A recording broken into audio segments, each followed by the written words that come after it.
Hello, gamers. Sorry that I am a little late once again. That just seems to be the norm when I go to bar class on Saturday mornings. I'm always a couple minutes late, but it's okay, we're here. And we're gonna finish this today, or I will eat my walls. Hello. Welcome. Hi, my bangs look horrendous. Hi. Hello, Melly, I hope you're doing well. How are you doing on this fine Saturday? Oh my god. I love how my bangs are like so asymmetrical. I don't know. It's good god. Anyways, today is the day. We're finally gonna finish this game. And then we move on to Prosecutor's Gambit, which I am so excited for. I need to meet the loser child and everybody else that is in the other game. And I'm very excited, but I'm excited to see how this round wraps up too, because I'm having a fun time with it. But I hope you all are having a good weekend so far. It is snowing. It snowed a lot yesterday, and it is still snowing today. I was home all day yesterday. I didn't have to work. And today, I did go out for a bar class this morning, and again, that's why I'm a couple minutes late, but that is okay. And yeah, I'm not gonna leave the house for the rest of the day probably, which is fine by me, because I don't like going outside when it's snowing. Like, I'm fine with snow as long as I don't have to leave the house, because I don't like going out in the cold. I just don't like being cold, and plus the sky is like all gray. That just makes me miserable. I just get cold so easily. I always have. Like, I feel like my cold sensitivity has gotten a little bit better over the years. I can tolerate lower temperatures, but I'm still not great with it. I need to be all like warm and cozy, and it needs to not be windy. Like, honestly, I think the wind is the big thing. Like, if it could be like 30 degrees out, and if it's not windy, I will be okay. But it could be like 60 degrees outside, and if it's windy, I will be cold. That wind chill really gets to me. I don't know how or why, it just does. But I'm just inside today, and that is a-okay by me. Yeah, I don't really have many big plans for this coming week or weekend or anything. Although next week will be a bit of an odd schedule week, because I have some things going on throughout the week next week. So I'm thinking we will start Investigations 2 tomorrow rather than Monday, because I don't think I'll be able to stream Monday night. It kind of depends on the weather, because I do have plans on Monday night, but if it snows a lot, that may end up being canceled, and I could add another stream there, but that remains to be seen. But for safety's sake, to have a guaranteed stream, I think I am going to start Investigations 2 tomorrow. We'll just play it by ear, see how it goes. And I definitely won't be able to stream on Tuesday, so it'll probably be like a Wednesday, Thursday stream week next week. Yeah, working on it. Caffeine still needs to hit the brain. I had like one espresso shot before my class this morning, so I would have some energy, and now I'm just getting like my real coffee for the day, just now. Because last week I went to bar class without having any coffee, and I felt so fatigued. I don't know if it was just me coming back after a week or two of not going and then feeling tired, or if it was just that plus the sleepiness compounding it. I was exhausted. And having a little energy does help. Which makes sense, of course. Also, I'm getting back into Balatro, Mr. Jim Bussy over there, keeping an eye on me. I got the furthest in, this morning I tried to run on Purple Stakes. That's the highest difficulty I have unlocked, Purple Stakes on the blue deck. I got to like ante 5 or 6, but then I died. Because I didn't have any like times malt on my cards, and that was kind of cooking me. You need that times malt to get that far. Good god. But because Orange Stakes, beating Orange Stakes gives you the last deck, right? And so I'm trying to complete my collection right now. I'm trying to do everything, get all the conditions for unlocking different jokers. Some of them are gonna be difficult, like 100 million chips in one hand. How the hell do you do that? The highest I've ever gotten is 10 million. So I need to do 10 times that, cool, in one go. And then $400. How the hell do you get $400? Just lucky cards to the moon? How? How? And yeah, there's a couple other ones that I need to get as well, just for like playing different hands, discarding different things, which I can work with those. And then the one voucher that unlocks at Ante 12, the one you get for getting to Ante 12. I made it to Ante 11 once, but I've never made it to 12, so that could be a bit of a struggle for me. I don't know. I see people make to Ante 12 like pretty regularly sometimes, and I'm like, how do you do it? How does one do that? You just have to get very lucky with your times malt? I don't know. But that is okay. I will win gold stakes one day, but I just need to be orange and purple first. We'll see. I also need to get back to Sonic Heroes, because I started Sonic Heroes as well. I mean, I played a little bit of it when I was a kid, but I'm actually trying to go through, like, every team now. I'm doing it in difficulty order, so I did Team Rose already. Now I'm on Team Sonic. I was scoring pretty well as Team Rose, but now I see that is because the difficulty was easier, and now I'm kind of getting cooked in my scores, which makes me feel like I'm bad at the game. But it's also an early 2000s 3D platformer, so it's gonna be kind of bullshit. So it's not a big deal. But I'm excited to get to the Dark story. I need more Shadow content in my life. Yeah. But anyways, that's kind of what I have going on right now. It's just cold and snowy, but it's a good day to investigate. It is a good day for investigation, and investigate we shall do. Let's wrap this bad boy up. I believe we have like, oops, hold on. I think like 3-ish hours in this, which if the case ends a bit early, depending on when it ends, if we have time to start investigations too, we could do that. Or we could do something else, I don't know. In any case, let's jump, oh my god.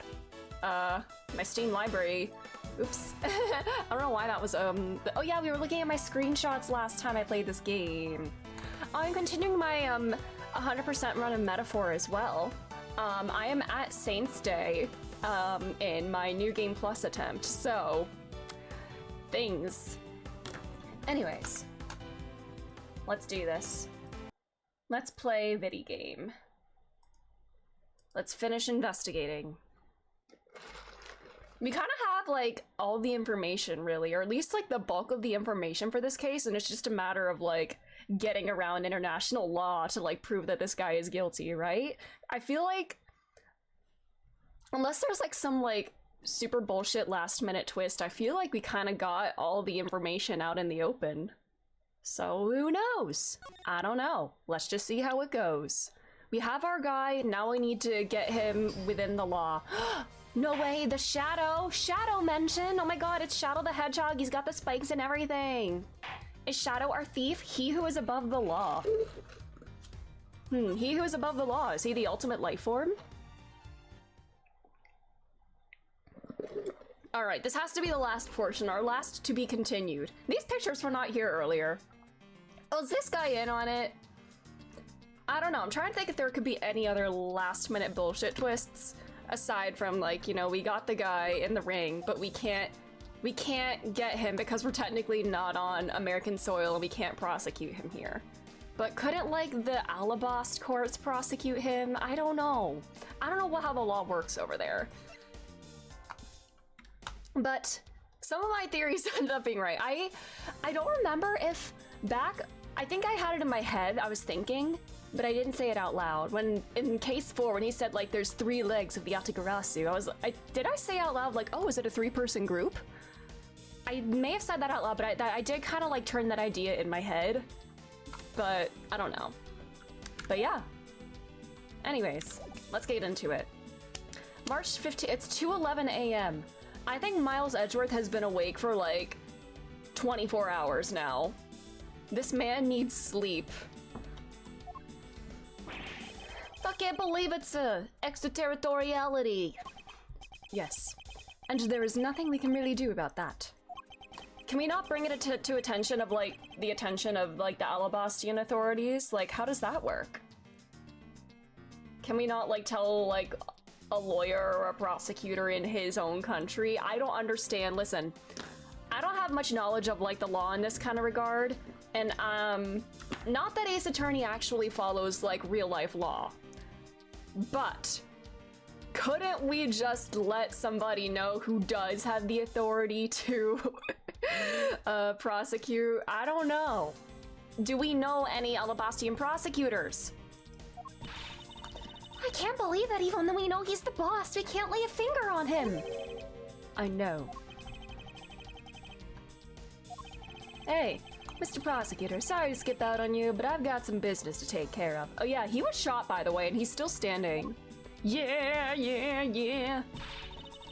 If we can't give an evil guy like him a slap on the wrist, then what the heck were laws created for? What good are they? Real K. You know, if you are rich and powerful enough, then laws don't apply to you. She's learning.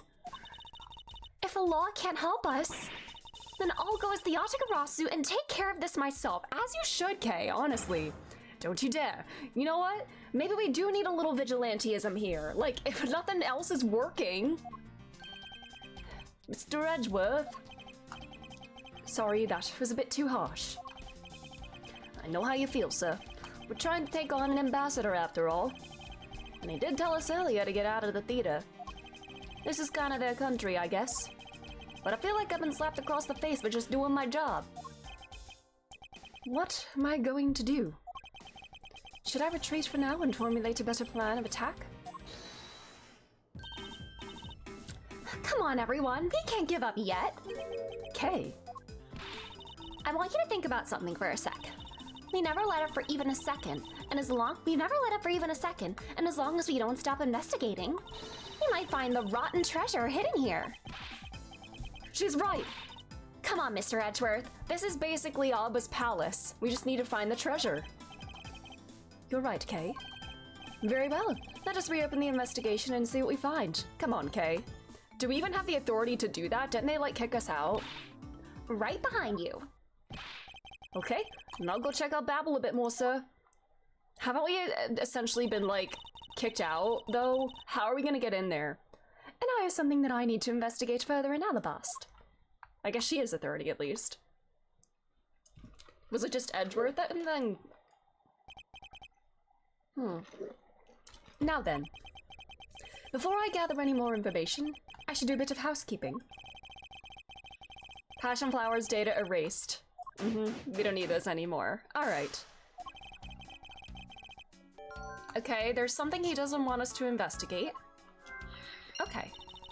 I wonder why. There are two special circumstances that surround the ambassador. First, the embassy itself has extraterritorial rights. If something happens on Alabastian soil, we are unable to legally prosecute him. Cool. It sounds like embassies are the perfect place to steal whatever you... Okay, Kay. Okay. And Murder Damask 2 run a smuggling operation and make counterfeit bills, apparently. Oh my god, he's not even reprimanding her for that? But I thought all the counterfeiting was done by Mr. Cochin and Babel. Yes, he apparently used the embassy's coupon printing press to do it. But it's the same story over there anyway. Babel also has extraterritorial rights. Which brings me to my next point, the ambassador's extraterritorial rights. Am I gonna have to take a shot every time they say that? Like, should we have an extraterritorial rights counter? How many times does they say? I mean, I can't scroll up the entire way. Oh wait. There's one.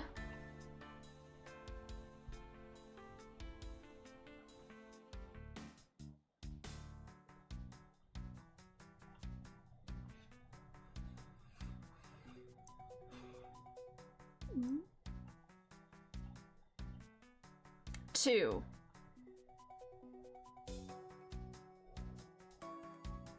Three. Four. 4 times so far they mentioned it. Okay, let's keep going. Those rights are effective even in our own country. Really? No matter what happens, he can never be tried in our courts. He retains some very special rights indeed. That one doesn't count because he didn't say the word. Basically, no matter what wrongs he may commit, we can't bring him to trial here. So why not, like, bring it to the attention of somebody in Alabast? I don't know. So I guess we really don't stand a chance, do we? We might stand a chance if he can somehow nullify either one of his special rights. I should have had a hot coffee. I'm starting to shiver. I should have made a hot coffee. I'm freezing. But I'm gonna sip my iced coffee anyway because I'm stupid. And I paid for it, so I don't want it to go to waste, even though I am cold as hell right now. Hello, Kay. The investigation. We've come too far to give up. We must expose Master Albus' misdeeds, Mr. Edgeworth. Yes, of course. We gotta find a way to steal the truth and get it out there, for my father's sake. Yes, and we will. The reason for Ambassador Albus' nervousness must still be here somewhere. Furthermore, I need to pin down exactly what happened in here. I'll start by thoroughly examining this room for any information I can find. Mr. Edgeworth, if you don't pay attention, Ambassador Albus gonna get away. Yes, I know. Now hurry up and do that swing thing you always do. I have no idea what you are talking about.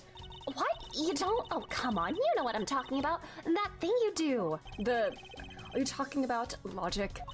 Yes, that's it. So hurry up and let's swing already. Okay. I love that that's his special ability, just using plain old logic. And Phoenix doesn't even do that. He needs spiritual power. Wow. To be honest, it's been a bit hard to connect everything up until now by just looking. However, I should be able to piece things together if I take another look at my leads. Perhaps now is the time to use logic and reason. Logic and reason. A little logic and reasoning spectacular. Alright, that's all the same dialogue. Anything else I can show her? Oh my god, thank you for the sub! Thank you so much for the Prime sub, Nelly!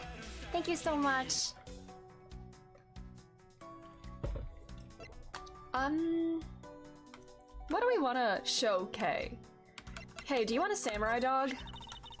It's a box of samurai dogs, right? Ah, but see, I'm a gem and ninja fan. So while I would love to have one, I'm going to be strong and resist the urge. She's loyal. Well, how about we slowly enjoy them after we crack this case? Okay, fine, you twisted my arm. Let's indulge. Aw, he's gonna convert her into a Steel Samurai fan. Or like, that's his mission. Unless Kay tries to convert him into a gem and ninja fan, which will absolutely not happen. He is dedicated to the Steel Samurai. This was taken just before the two ambassadors gave their bouquets to the Steel Samurai. Wait, is it just my imagination? Or is there something in this picture that I've seen before? Well, there's the things. There's the pin. Oh! Oh! That's a gold flower. There's a missing petal off of that thing. Ooh.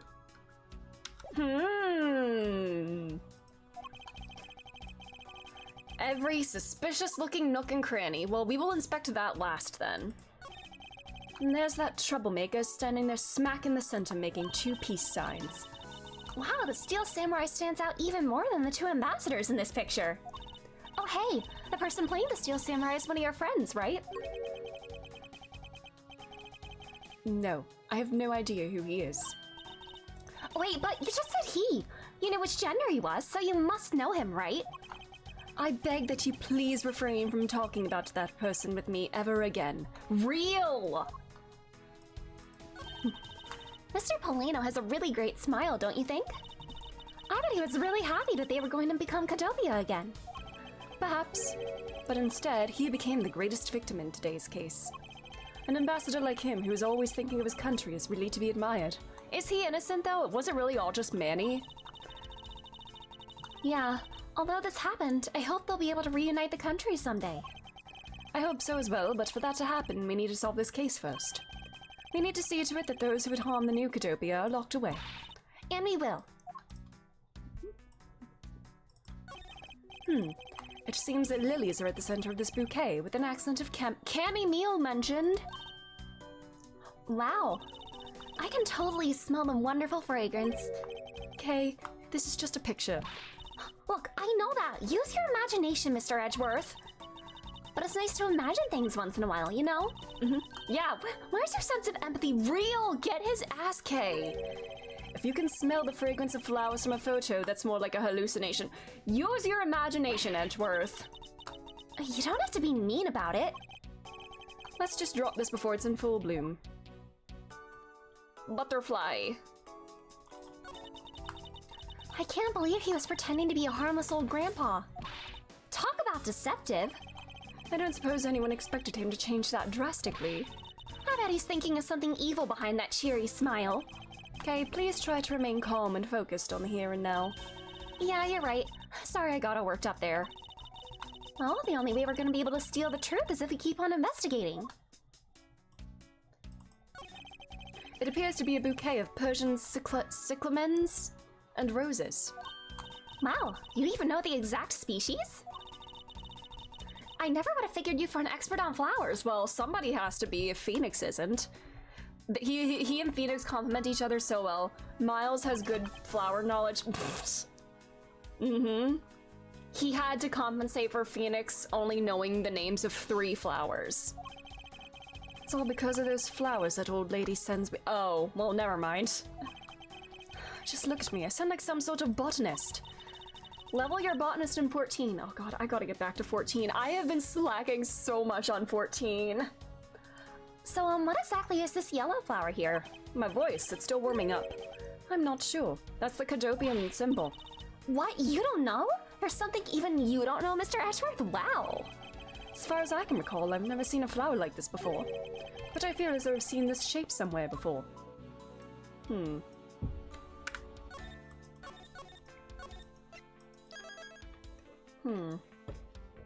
Alright.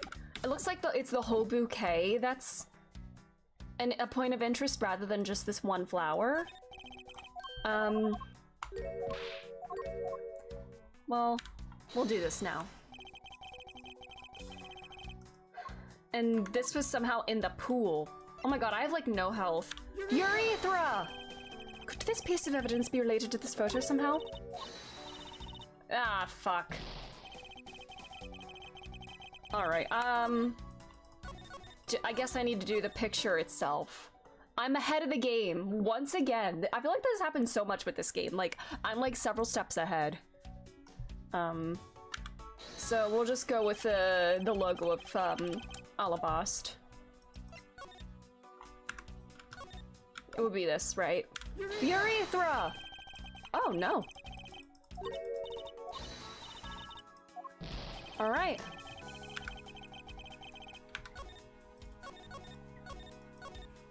Do we have anything else that has the logo on it?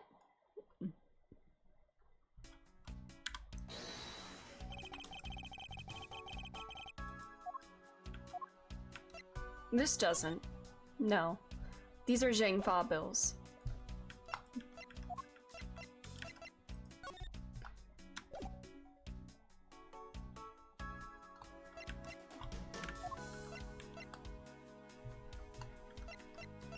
So if it's not the pamphlet or the thing, would it be this? Because that's like in full bloom or like full visible there. Urethra! Oh my god.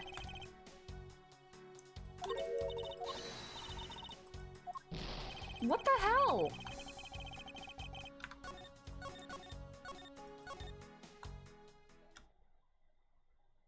I've pointed out 3 different things relating to this flower and that's not it? What the hell?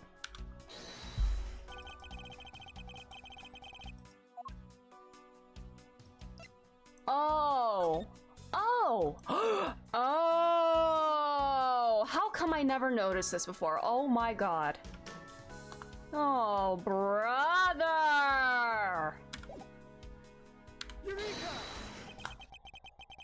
Wow.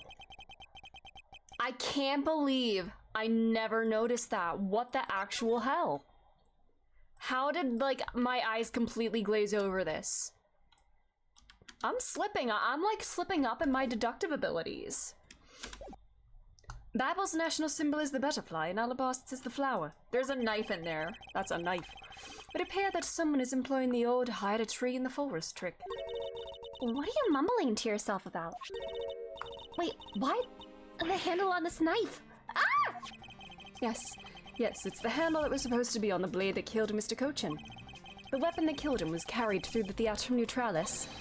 And the very bouquet Ambassador Alba was carrying. The flower motif. It looks like one of the flower petals is missing. Oh, and take a look at the weapon itself. It's missing the exact same petal.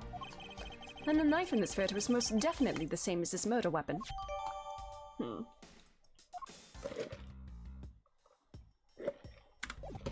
Alright. Flowers were sent by a variety of people and businesses to celebrate the Goodwill event. Even the Steel Samurai received some flowers from the ambassadors. There are so many bouquets here, it's like a wedding ceremony. I believe the flowers for those are for a slightly different reason. What do you mean? This event was supposed to be like a wedding between Alabasta and Babel, right? Oh my god, is this Hetalia?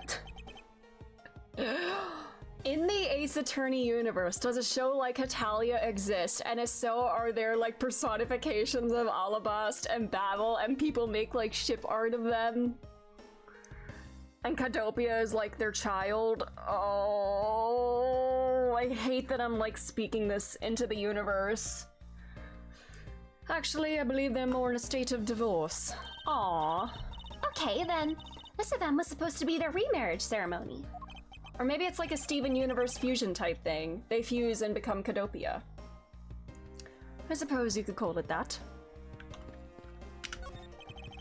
It's a backdrop they used in the Steel Samurai stage show today. I love the climax of that show. Steel Samurai Sushi Slash. That was the first time I'd seen that special move. Well, the Jammin' Ninja stage show climax was much better, of course. Oh, is that Oh, he's mad. That scene where he sang for Princess Misola and gave her those hair sticks? I could totally feel the love there in my heart. Perhaps the German Ninja is just more popular with female audiences. Oh my god, Edgeworth.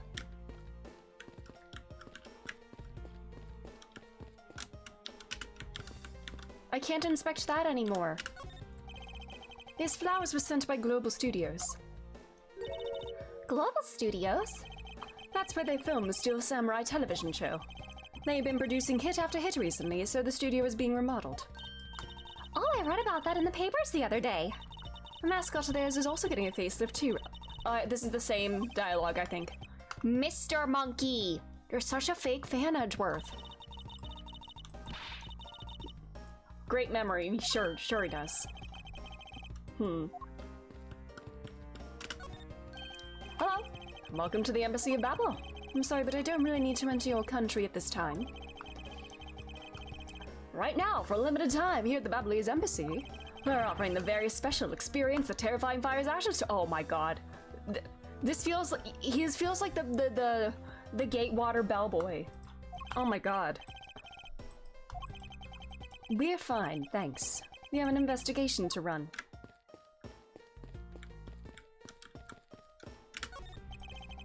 On the orders of Ambassador Alba, no one is allowed to Alabasta.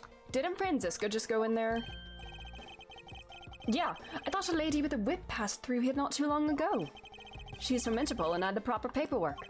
So while I was reluctant, I had to let her in. Sounds like Franziska, all right. Besides, if I didn't... That whip of hers, Wait,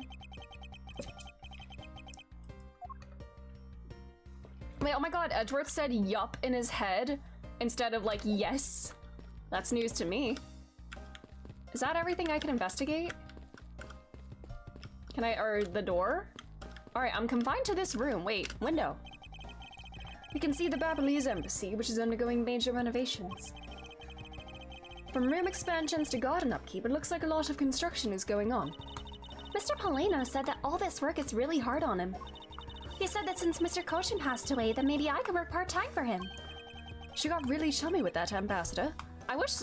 Good. Jesus. You literally met today and he's already offering you a job. Wish it was that easy to get a job in real life. What can I say? I just have a good nose for money. Okay. Do we have any logic we can do? Alright. Renovations. Kochin's counterfeiting operation. Would it be that just... He doesn't want us to investigate the counterfeiting operation. Would it just be that? Well, let's see if that is a thing.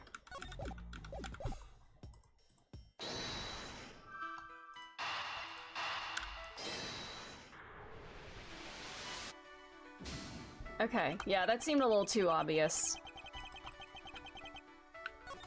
I'm just trying to keep my health points.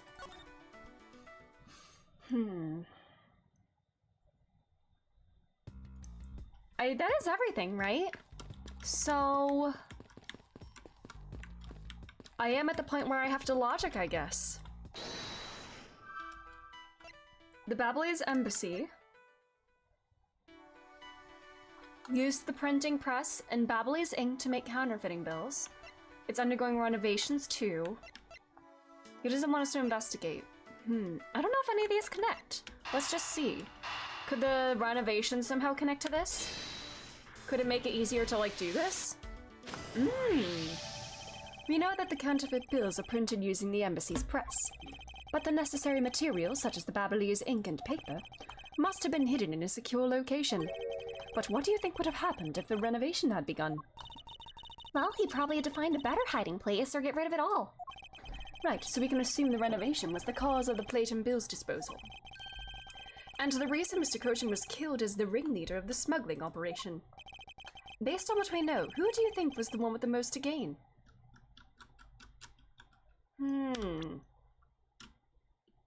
The reason he was killed.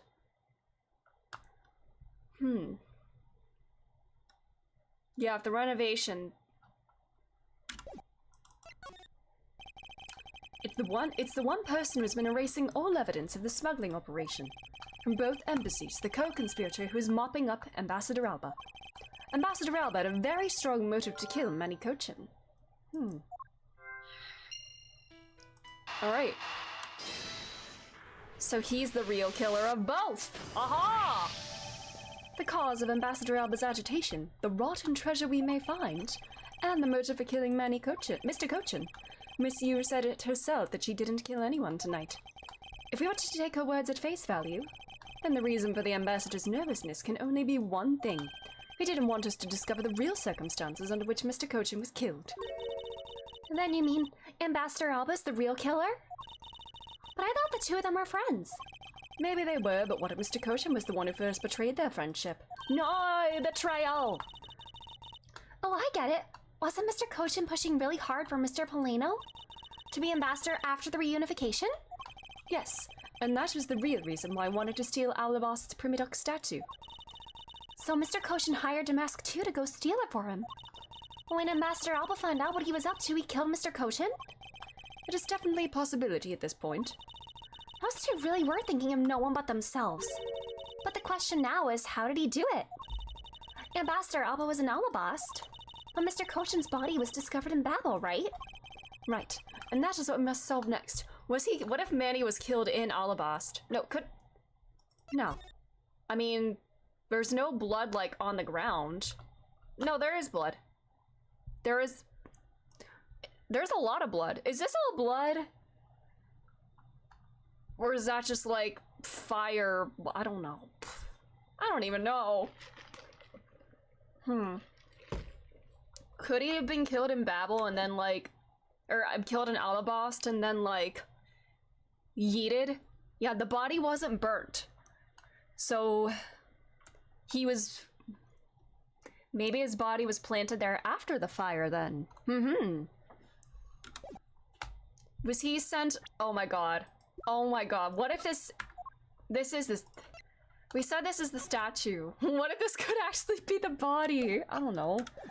And that is what we must solve next. I believe we now understand why Ambassador Alba was so nervous and agitated. It must have something to do with where Mr. Kochin was killed. A place where the Alabastian ambassador was likely to meet the Babyliss Mr. Kochin.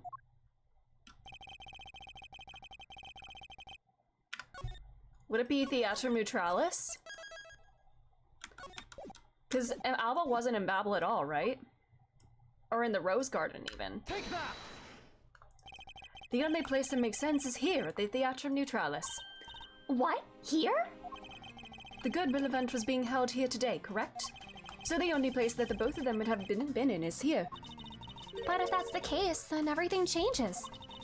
This theater isn't actually Alabastian land. So that wipes out one of those extraterritorial rights he has. 5. Rota 5 mentions. It makes logical sense, in which case it is a reason for us to investigate further. So what should we check out? Let's see. I believe we should check the immigration records for both Alabasta and Babel post-haste. Babel's record should be easy to obtain, however, the problem will be Alabast. I wonder if they would allow us to see their records despite the order to vacate. Objection! Oh, hey, Franzi! Did you overhear all that? I'm already one step ahead of you, Miles Edgeworth. Franziska. I have here the security footage from both Alabast and Babel. You would do well to take a look at its contents. Okay. You move fast. Avant Karma strives to be perfect in every way. Girl, you don't have to... It makes me sad every time she says that. It's not in my nature to keep on retreating like this. I took the liberty of looking over the Babel investigation. I can't read. I took the liberty of looking over the Babel investigation reports as well. From now on, you will make no excuse to back down or say that we can't solve this case.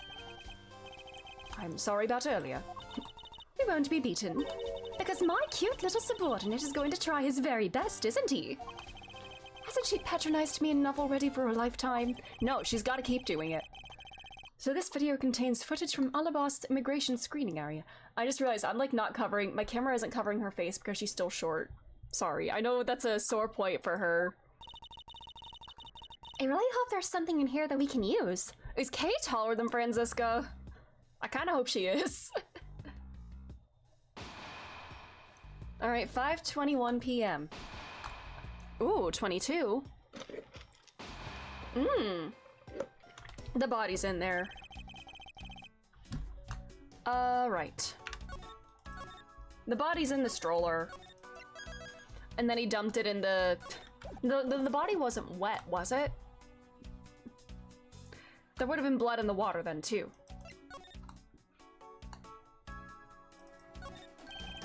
Doesn't something about this lump shape strike you as odd? Huh? Isn't it supposed to be this shape? No, there is clearly something odd.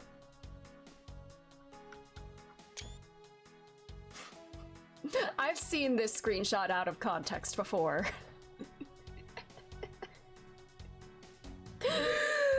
Oh god, I love Ace Attorney phrasing. If only we had the pushcart itself. You compare and confirm that urethra, yes! The bulge is unnatural. Oh my god, Looney's ult is in this game. Next, let us check the footage from Babel's security camera. I hope it shows us something good. 5:25. Philly, there wasn't a single sign of a suspicious person or anything. That right there is the contradiction. Huh? Did I miss something? Shouldn't Manny or Paleno? What is missing is the image of Mr. Cochin entering his own country. But wasn't his body found in Babel?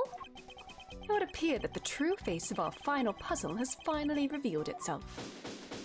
Oh my god, I got health back, yay! I can make more mistakes now. Hey, asshole. Ambassador Alba. I thought I had asked for you and your group to vacate the premises, Mr. Edgeworth. I mean, we're technically not in your country, so like... Actually, I thought I should let you know that this theater sits on my country's soil. You've had your fun and I've enjoyed our little game. I dare say that you've even achieved a new high score. Me when I hit more than 10.5 million in one hand in Balatro, because that's like what my current best hand is. However, once you've recorded a score, that same game can never be replayed again. Yeah, I don't know if I'll ever score that high, but I have to get 100 million in one hand. I need to unlock Stuntman. Do you understand what I'm saying to you? Your game is done and it's game over. Nah, the game is still happening. I mean, there's still like a little bit left in this one, and then we have a whole second game to play. Objection! Where do you think you're going at this time of night? After admitting to my crime, I was overcome with regret. So I am heading to the airport now to return home. I'm afraid I can't let you do that. There are still too many issues we need to discuss with you. You can't stop me, Mr. Edgeworth, and you know it.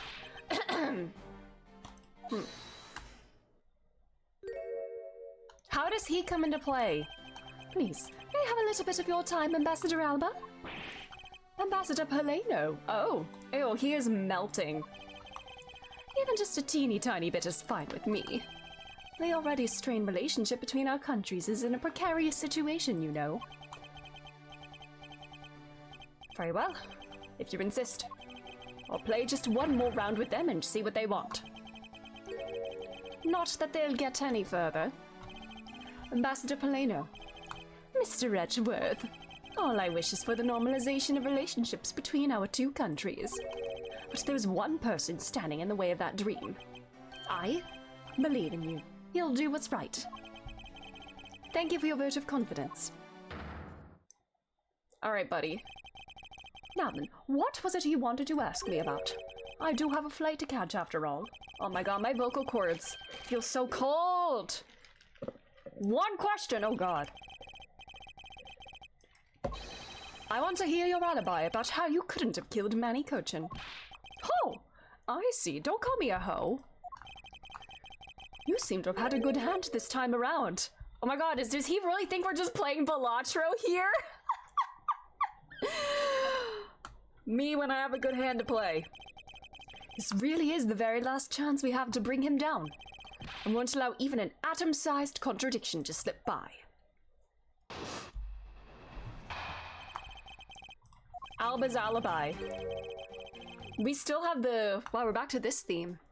I still don't understand why I am being placed under suspicion here. Under your hypothetical scenario, Mr. Cochin and I were fellow smugglers. But to get to the point, I was in Alabast the whole time. So it's simply not possible for me to have killed him in battle. That is my alibi. So that is your alibi. I did just say that. That is correct. It is simply not possible for me to have committed a crime in battle. Now that we cleared that up, I'd appreciate if you would move out of my way. Hold it! I can cross-examine you. I said hold it! What is it this time? I thought you would only allow one question. You did, but you still have yet to really answer my one question. What? Until you tell us the truth, I will refuse to budge an inch from where I'm standing. Very well. I'll play with you just a little longer. Miles Edgeworth, as my subordinate and representative of this country's prosecutors. You are forbidden to lose. Of course, that is something I've understood from the start. That guy's the one who ordered my father killed, isn't he? Yes, I believe so. The goal of the first Yatagarasu is the capture of the smuggling ring's leader. My father and Uncle Bad. Their legacy will live on, through me. So that's why we've got to catch him, okay? We will, I promise. Now, Ambassador Alba, let's have it the truth now, shall we? No matter how many times you ask, my answer remains the same.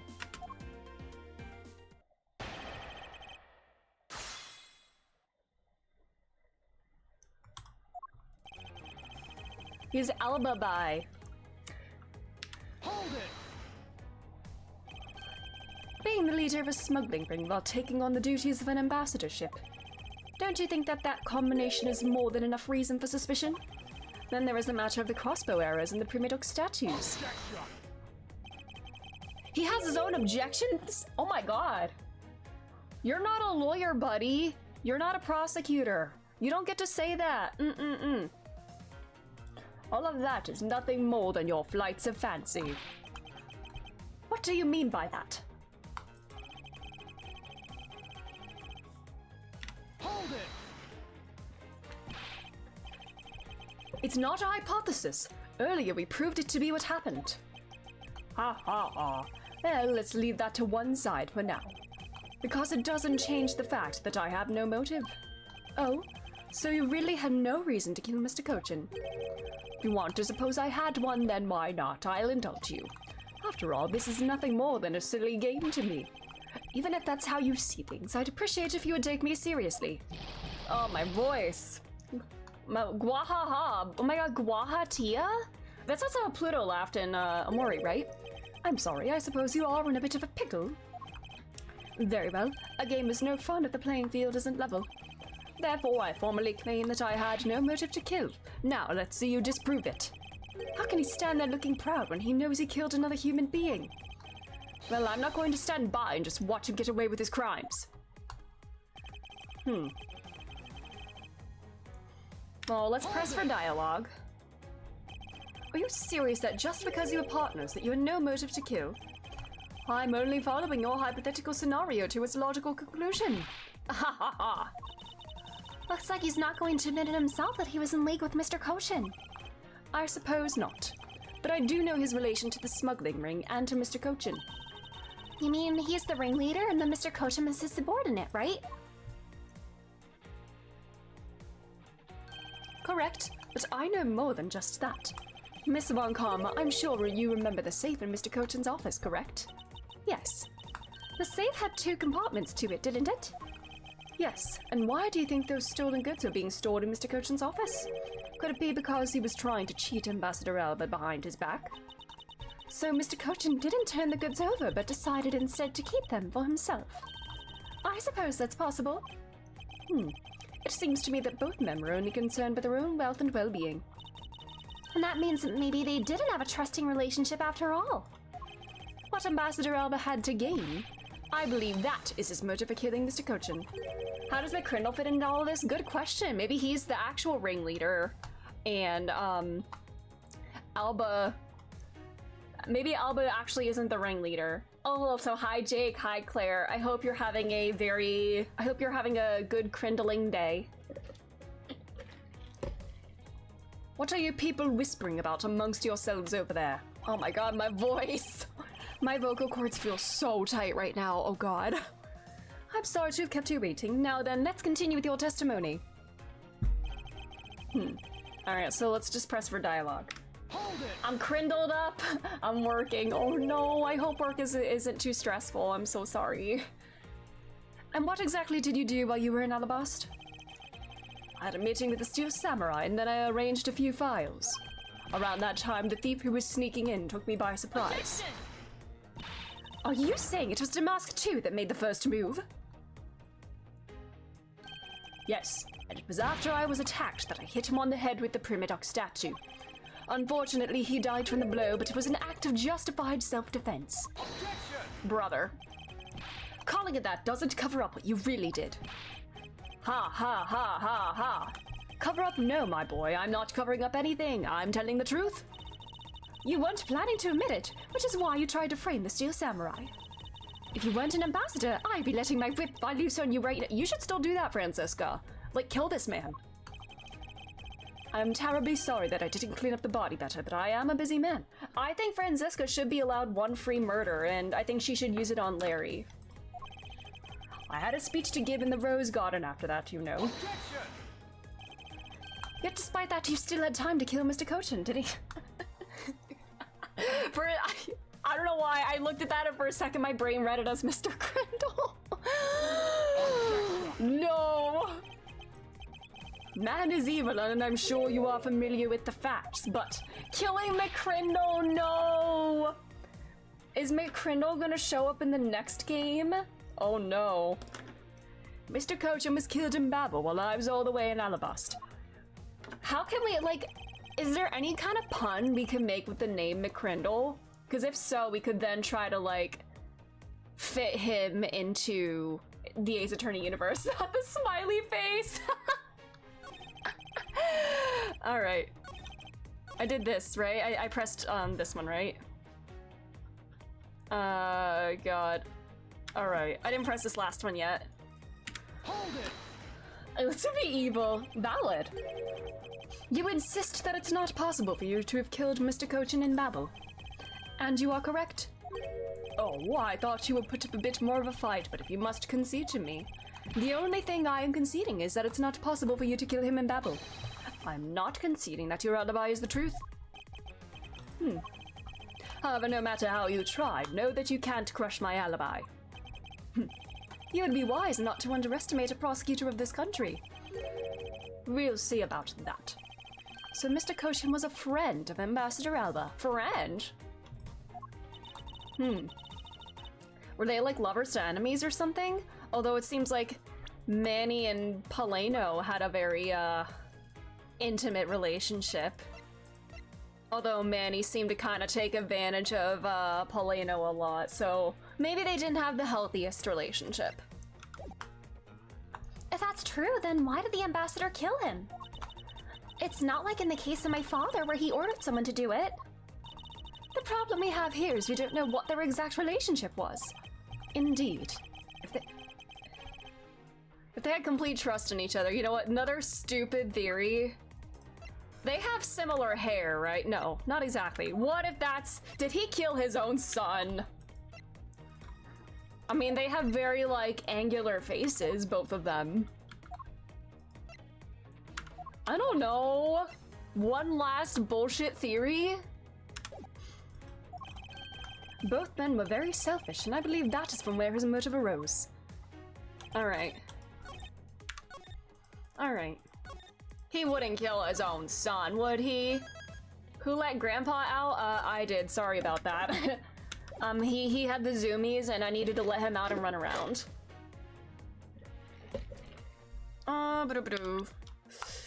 Alright. Maybe the fire? That he was burning them? Why would he have killed him?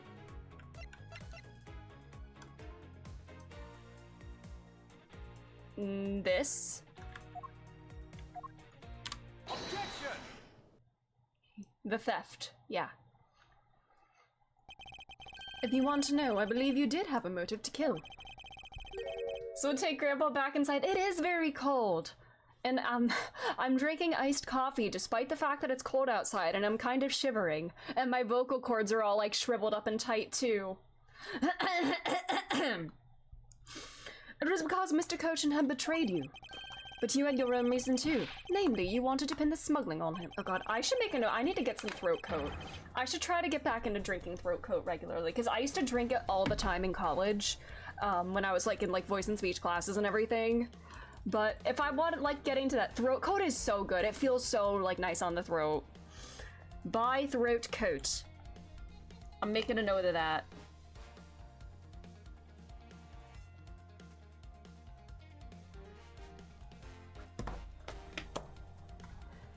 Evil begets evil, and because you were trying to test each other, it turned into this mess.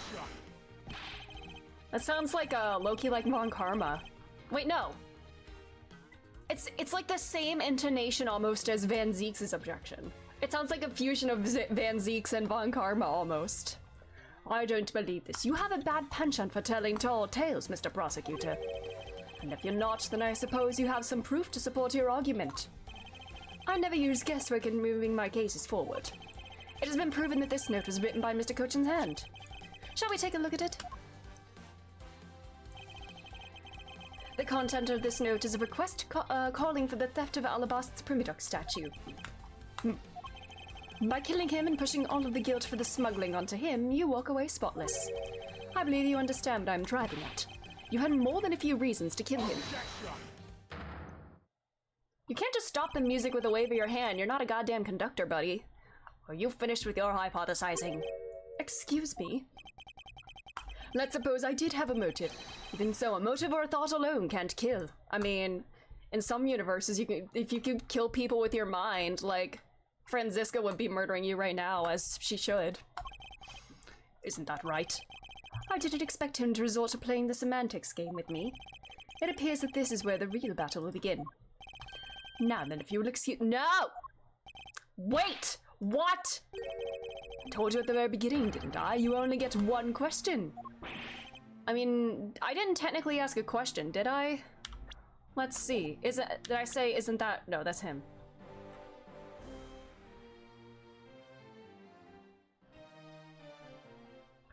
I'm not seeing— Take a look at it. Is this the one question? Should we take a look at this note? Is that your one question? Ambassador Alba, if you could please give us just a little more of your time. It doesn't matter what kind of man Manny was. He was my subordinate. Which is why I would like for us to figure out the real cause of his death. That is something for Babel to figure out and something to which I have no relation to. Oh! Now he's even turning down a request from Ambassador Polino. I'm very sorry, but it seems now even my voice falls on deaf ears. There was no need for you to apologize, Ambassador Poleno.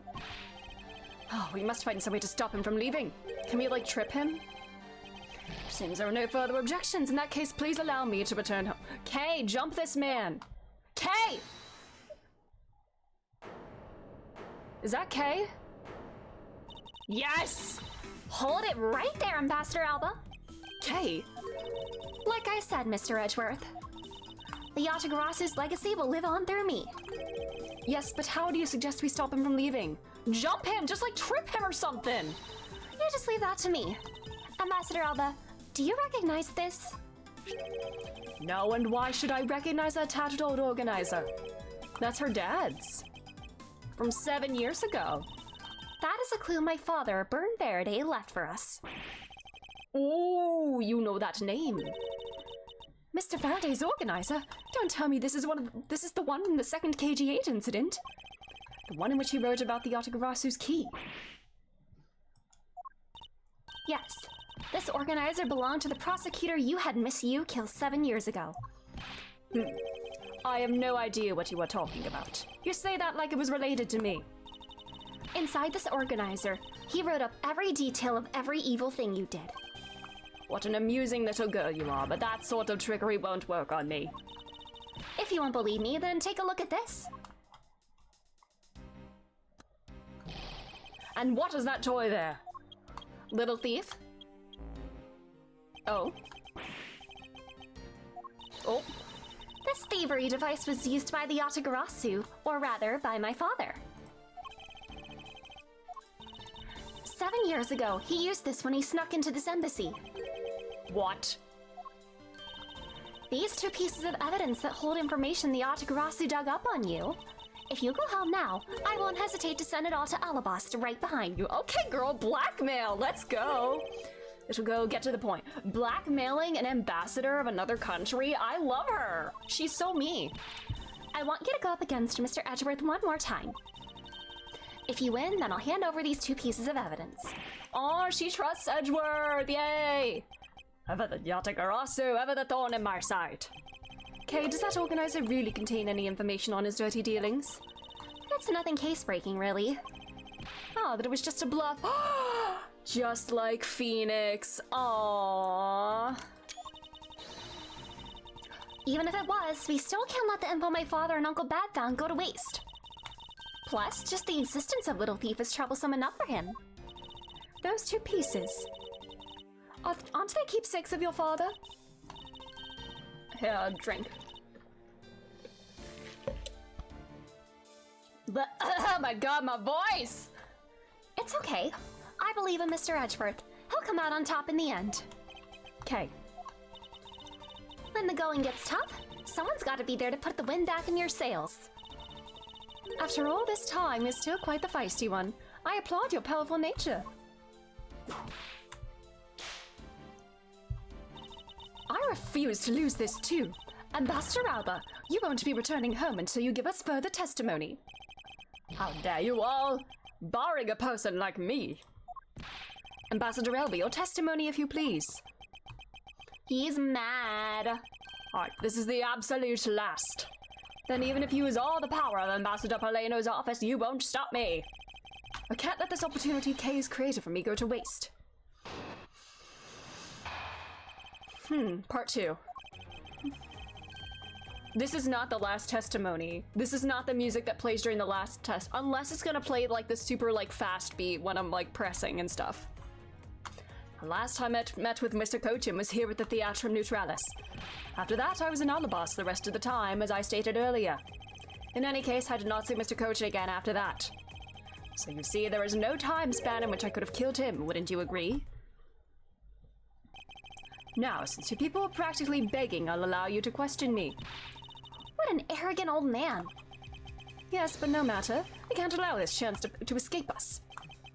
I will warn you, though, you've reached the end of my patience. Oh, I can't press, like, just for fun? God damn it. Oh, shit. In that case, the only thing you can do is present the correct evidence. Understood? I don't intend to let him intimidate me. I know Mr. Koshin was killed before he returned to Babel. In which case there is only one statement to which I need to present the evidence. Okay. No pressing at all. Alrighty.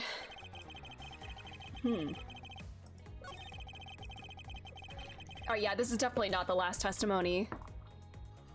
Then I was in Elboss the rest of the time. I didn't see Mr. Koshin again after that.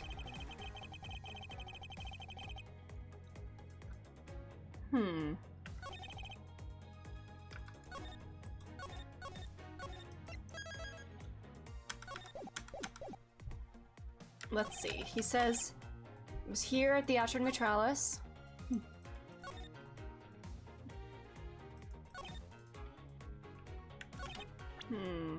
Alright, what do we have? We have this footage.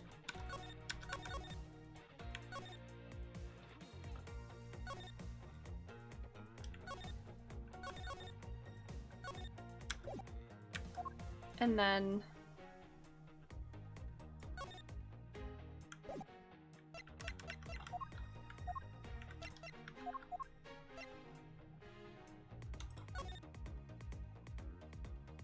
oh my god, boobs.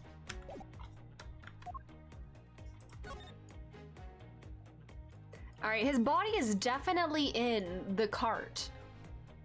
So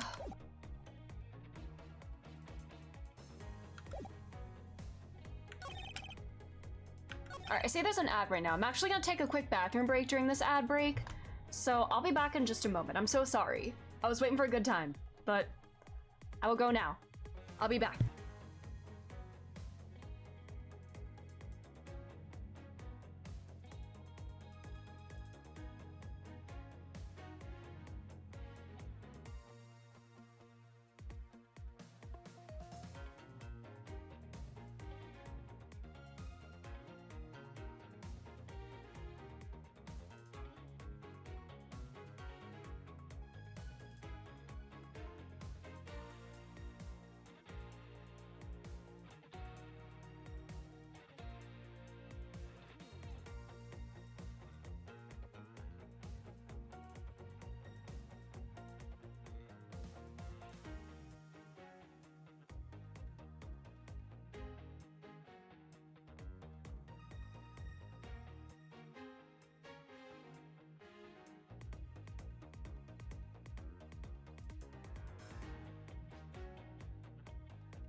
Hi, I'm sorry. I'm back. Like, you don't know how- Claire doesn't know how to properly pee. What?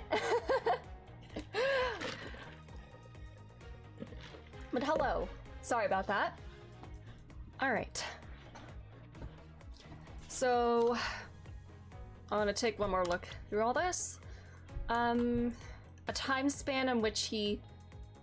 Okay.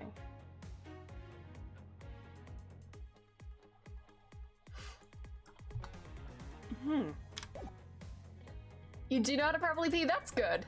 That is a very good skill to have. Alright, as an all boss the rest of the time, as I stated earlier. In any case, I did not see Mr. Kojin again after that. There was no time span in which I could have killed him. Alright. I mean, I'm sure the footage... This is from KGA. Okay. One of these two is gonna be it.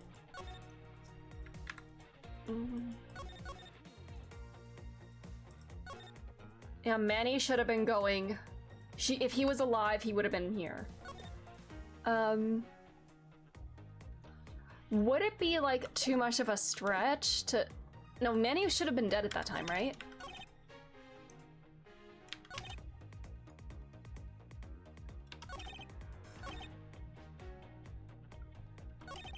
There's no time span in which I could have killed him.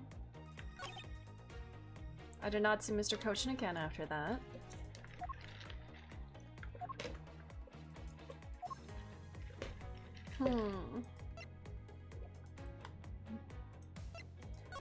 I feel like it would be the security camera footage since it's about time spans. So...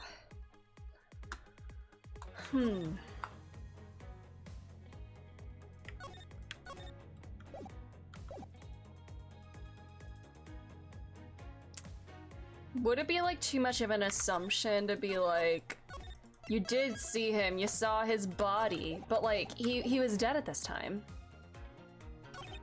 There's no time span in which I... Or maybe I personally it to this, because we're talking about time spans. Objection! No. Alright. Alright, just... No, it doesn't. Alright.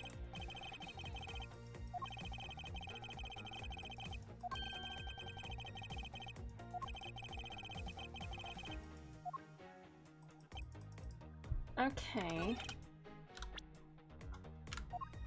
Objection! No. All right.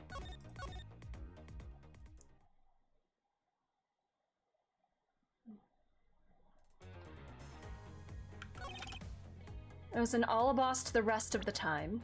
What if it's actually this? Found at the open air stage. Objection! No.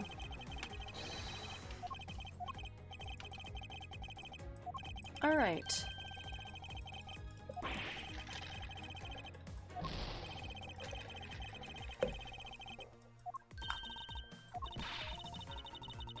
I'm trying my best, Franzi.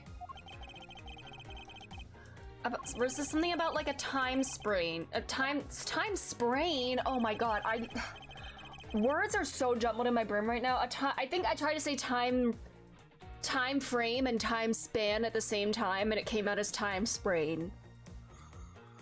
I love when my brain does that. It's like I'm saying a sentence and I know how it's gonna go, but like my brain decides to change the last word of that sentence before I get there, and then I just end up like fusing it with the last word that I was originally going to say.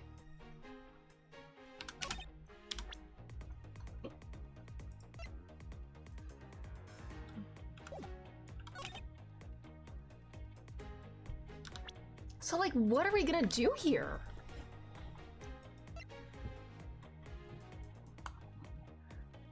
I didn't see him again. There's no time span in which I could have...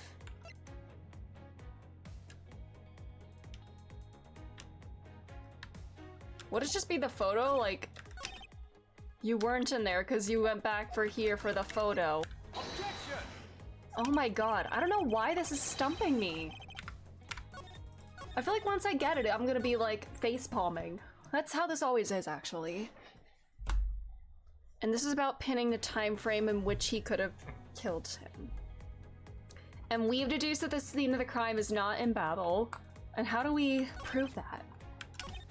Last time I met with him was here at the Theatrum Neutralis. And you were there.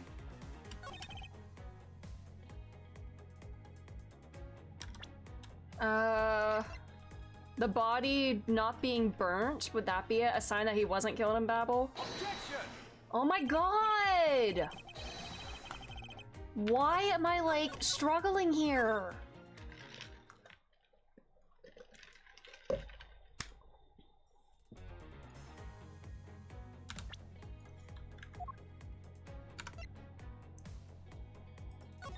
Would it have something to do with the bulge?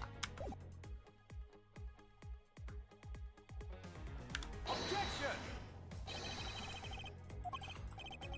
When do we use the bulge?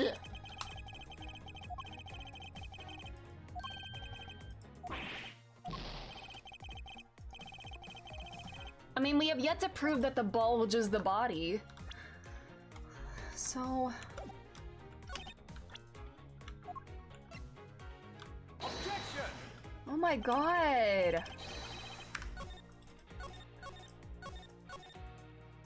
Why am I having a hard time with this?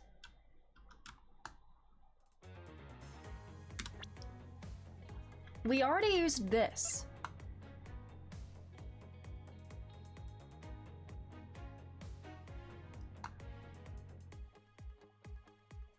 Was Damask 2 killed before Manny then? Like, if he encountered Damask 2, then killed him, and then found him holding this, is this when he got wind of, like, Manny's plot to, like, swap the statues? Trying to, like, piece together a timeline here.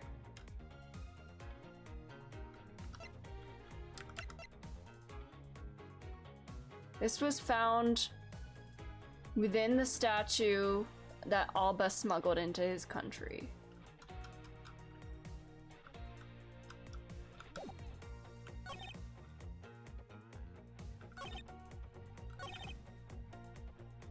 God, my brain!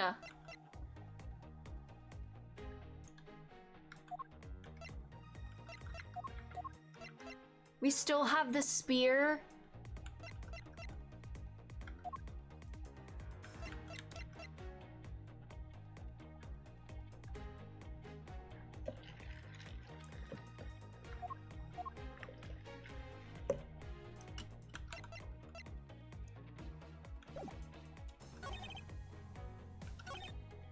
I am so confused. Oh my god. I guess croissant question, just yes or no. This last statement here, is this the statement that I need to present evidence to? I guess I just want to like narrow down which statement. This is about putting out a time frame, but is this the correct statement that I need to present something to?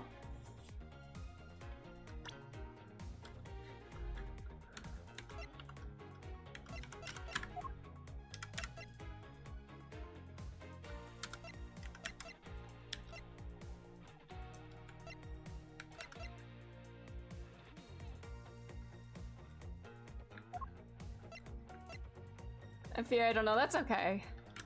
My brain is melting. I don't know why I'm like having a hard time with this. We're trying to prove that he had an opportunity to kill him, like where they could have met.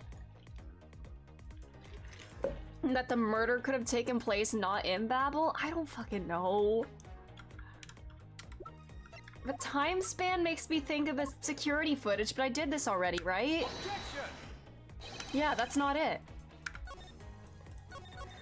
What the hell?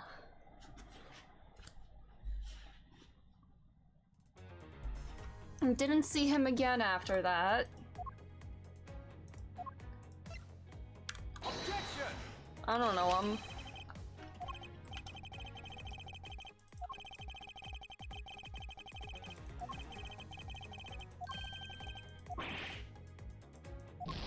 I'm gonna scream.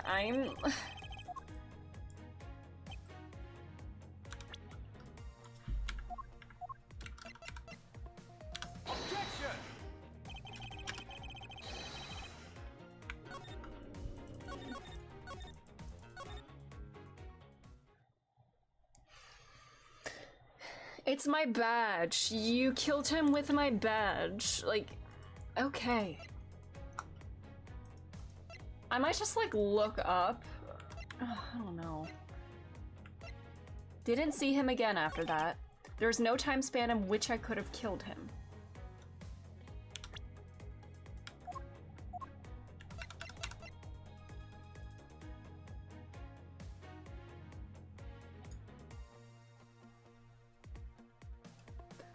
Would it have something to do with this, maybe?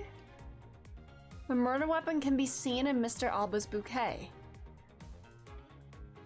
Would this have been...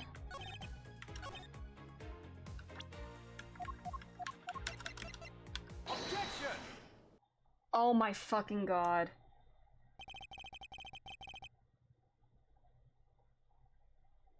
Was it really that? Because it's not Manny in the picture, but Paleno? Are you serious? I was googling, no worries. I kind of like just went on a whim, like, I don't know, man. It's a rather nice picture, is it? Buddy, do you not realize who you're standing next to there? It was to commemorate the restoration of relations between our nations. Oh, it's commemorative, all right. One that captures the proof I need to show that it was you who committed them. Is it just the fact that the knife is in the picture? Is that it? Oh.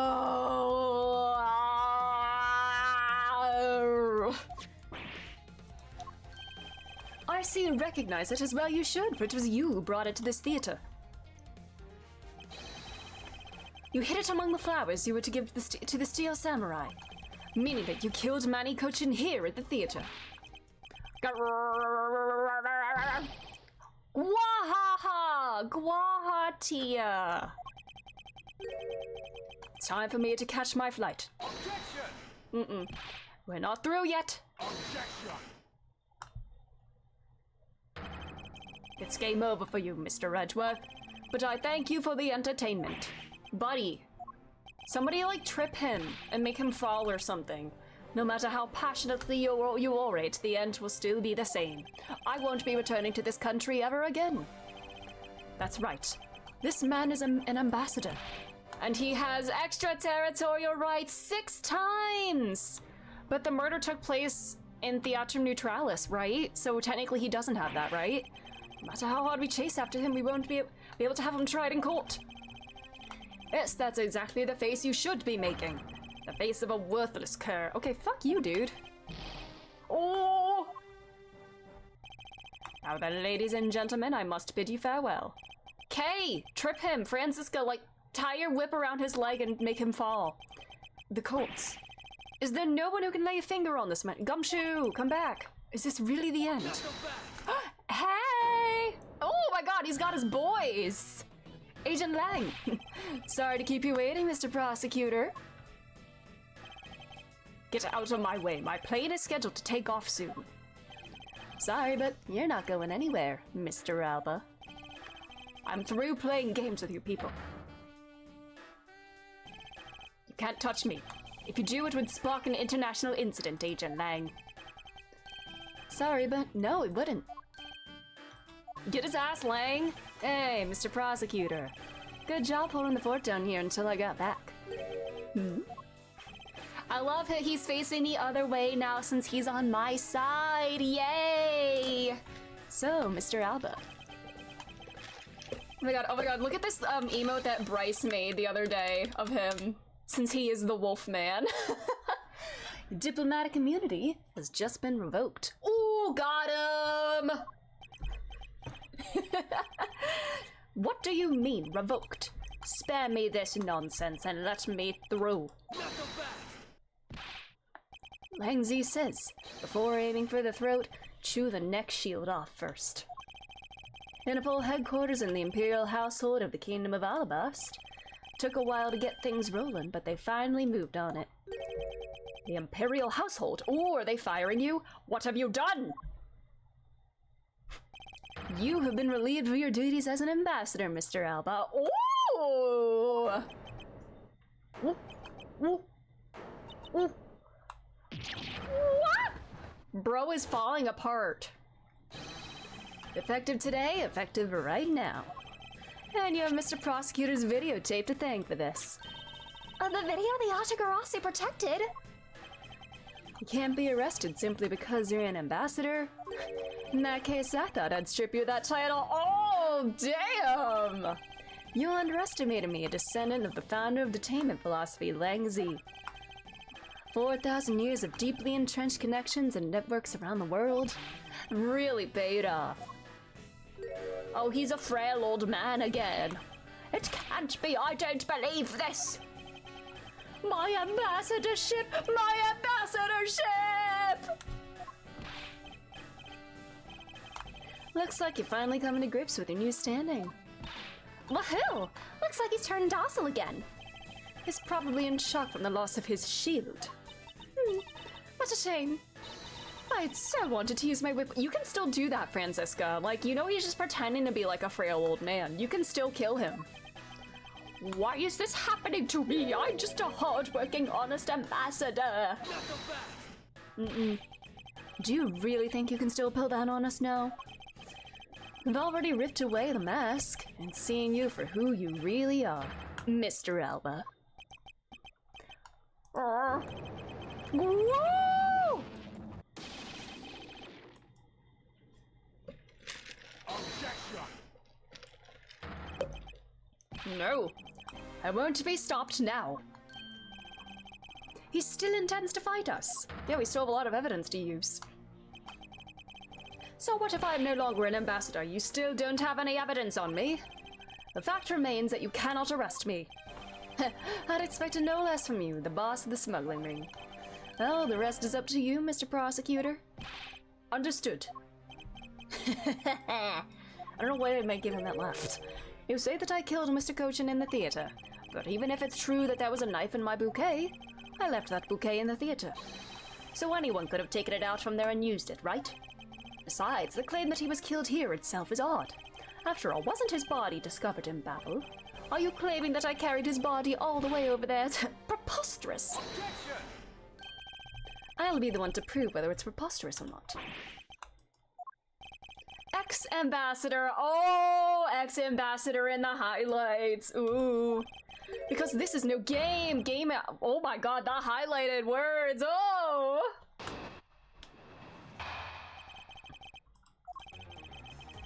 I killed Mr. Kochin in the theater using a knife that was stuck in my bouquet. I left that bouquet in the theater. Anyone could have taken the knife from there. Besides, Mr. Kochin's body was discovered in Babel, right? There was no way for me to have transported his body from the theater to Babel. Don't you think you've had enough fun with me? Can I press now?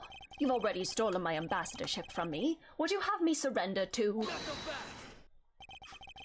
You have no plans to ever return to this country, isn't that right? Did you know that a bunch of your subordinates are seeking asylum because of you? Yeah, you're gonna fuck over so many people. Wow. Hey, Mr. Prosecutor, boot this guy out of the embassy and we can finally end everything. I know, but I will give it my all to see that he leaves in handcuffs. Without the title of ambassador, he is just another witness. Yes, just another witness. All right, what are we waiting for? Let's get this guy. And get him good. Yeah. I don't think he'll get penalized for pressing now, so let's press. Hold it! Why are you asking that like a question? Because that's the truth.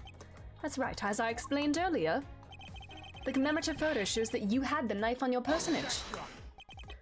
You have no proof that the bouquet was prepared by me, isn't that right? Kind of all about Alba's nose. Honestly, it's kind of cool. His design is kind of cool. He is like an old tree. Hi, Chris. How are you doing? The fact that there was a knife in the bouquet was something I wasn't aware of. Bullshit, dude. It's so flat there. It really is. It's just like, I want to like slap it. I wonder if you can you like push it like into his face and then it like pops back out? Knuckle back! What a pathetic excuse. The weapon that was used is one of your national treasures. Isn't it exactly something anyone other than you could? It isn't exactly something anyone other than you could touch, let alone take. I allowed some of my trusted subordinates to handle them. It could have been my secretary. You're an even bigger slime ball than I thought. You would push the guilt of Mr. Cochin's murder onto one of your subordinates. I think this man is made of wood. Honestly, I think he might be. He is like an old, like, wooden tree or something. In any case, the fact that the knife was in the bouquet means nothing.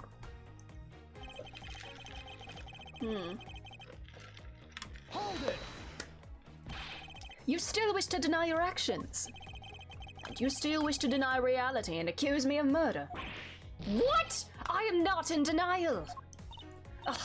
Even though he's not an ambassador anymore, he's still got a real bad attitude. I believe it's because he's no longer an ambassador that he can let himself speak freely.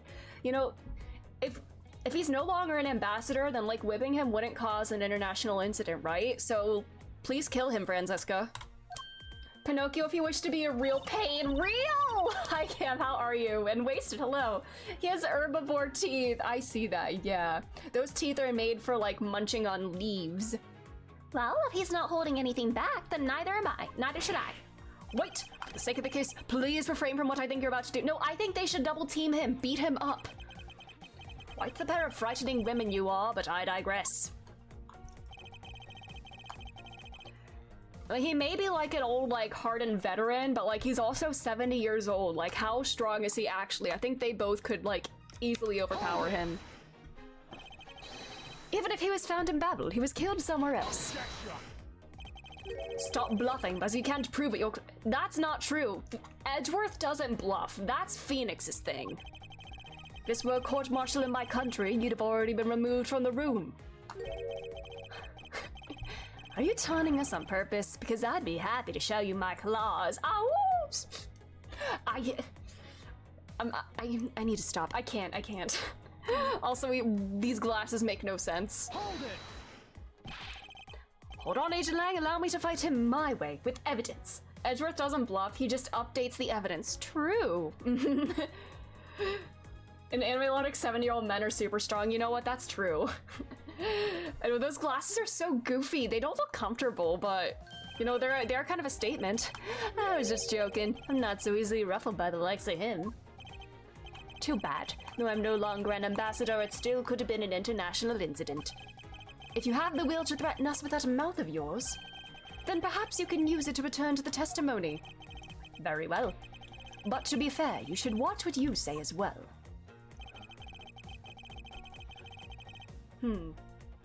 Alright, this is where we're gonna use the stroller. This is where we're gonna use the bulge. Is that really so? You could have easily blackmailed your subordinates to be quiet and then moved to the body. That's quite an insult to me and my subordinates. I'm afraid we can't have that. It's very difficult to enter my embassy, as the guards always conduct a thorough check. If someone so much as makes an unnatural movement, it would arouse their suspicions. Come to think of it, there wasn't anything unnatural about him in the footage. But the Steel Samurai had free passage. So.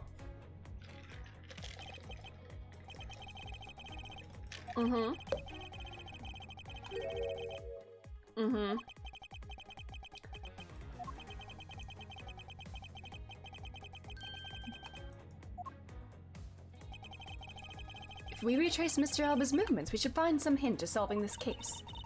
Well, right after the Steel Samurai stage show, he went back to Alabast, right? From there, he started preparing for his speech in the Alabastian embassy. It does sound like it wasn't possible for him to have gone to the Babylese embassy. He couldn't have gone to Babel, but the body didn't remain at the theater either. Why did my voice just do that?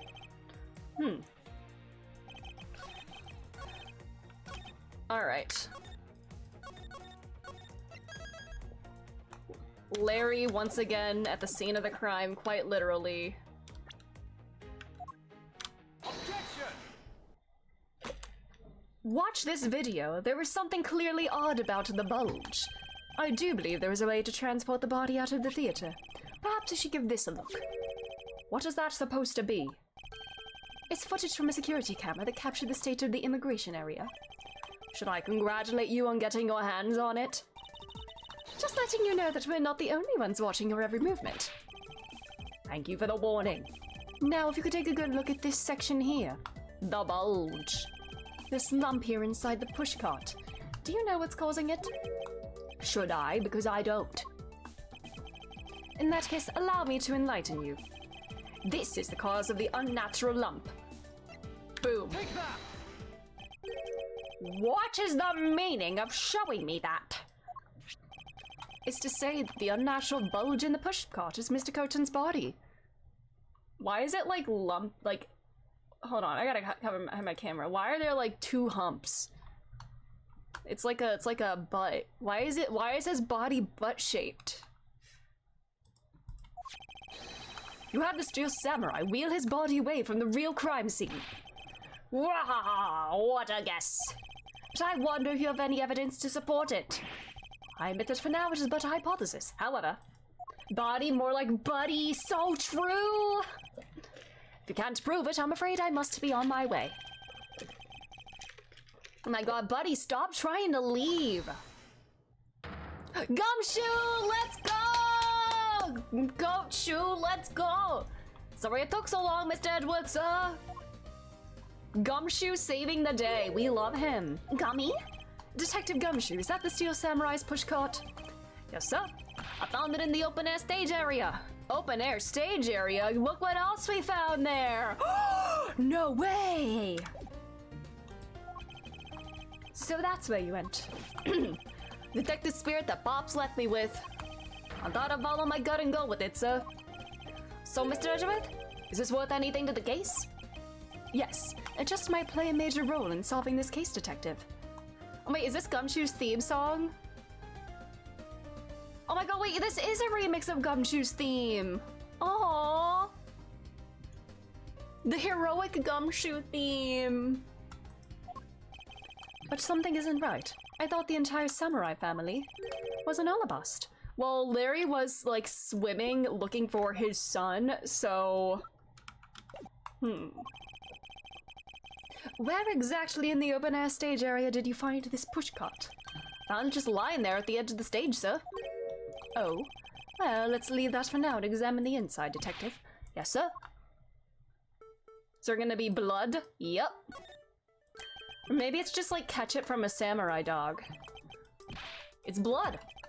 This must be Mr. Cochin's blood, which only goes to prove that Mr. Cochin's body was indeed transported by this pushcart. I believe you understand what this means, correct? You killed Mr. Cochin at this theater and then placed his body inside the pushcart. And then... you forced the Steel Samurai to unwittingly move the body for you. Objection! I forced him to move the body into Alabast. What nonsense! Why would I bother to do such a thing? Objection! To conflate the location of the crime. You were scheduled to make a speech in Alabast, meaning it was difficult for you to make a stop in Babel. However, what if you moved the body to Alabast? What if? Because it was your embassy, you could keep an eye on it and tamper with the evidence. Pick up. And then you smuggled it out of Alabast. Bro is falling apart.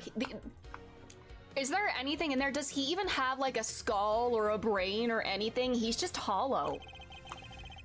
I can show you how you moved the body from Alabast to Babel. And then I win. Nah, I'd win. But you can't. The security between the two countries is incredibly tight. I'll be the one to judge whether I can or cannot prove it. And so I ask you to provide us with testimony regarding your movements after you return to Alabast. Miles Edgeworth, have you figured it out? Do you know how the body was moved? To be honest, I have nothing to support my hypothesis at this time. I mean, the best thing that I can think of is through the pipes, the fountain, because this goes into... Doesn't this connect to like the other side and like the water was used to put out the fires? The knife was there, the pick was wet, the part of the knife was wet. There's no like talk about the body being wet, but I don't know. His body went through the fire hose. He shrunk down and like melted through the fire hose and like reformed out of there like Osmosis Jones or something. I've never actually watched that movie. I don't actually know if that is something he can do. However, I don't believe I made a mistake in my logic up to this point, which means There's no question that can't be answered, right? The Primidoc statue was smuggled successfully through a brief flight through the air, so why shouldn't there be an answer as to how the body was moved? Which means there must be a logic law somewhere I can exploit.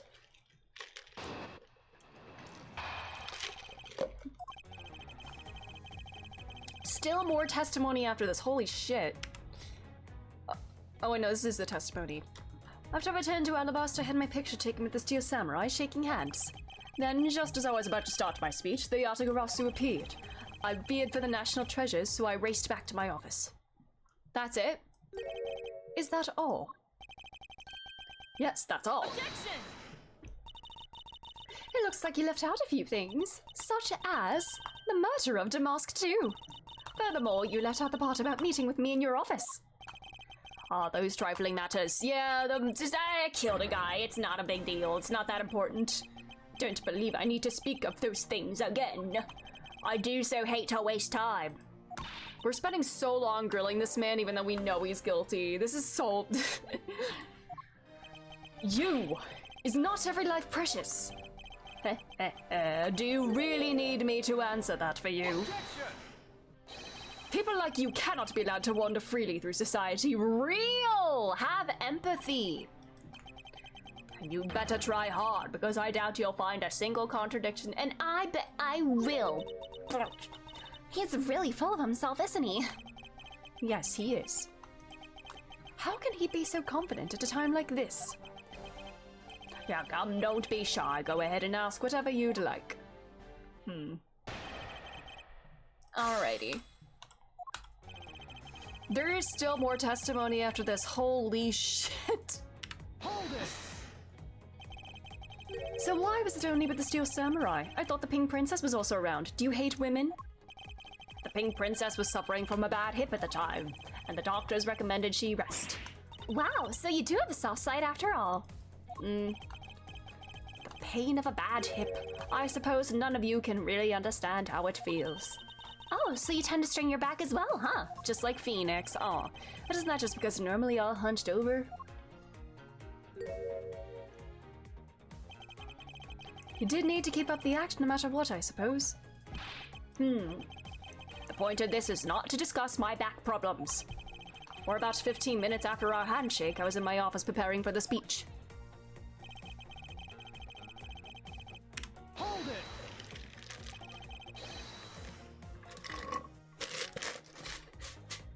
That Yatagarasu was a trick that you had set up.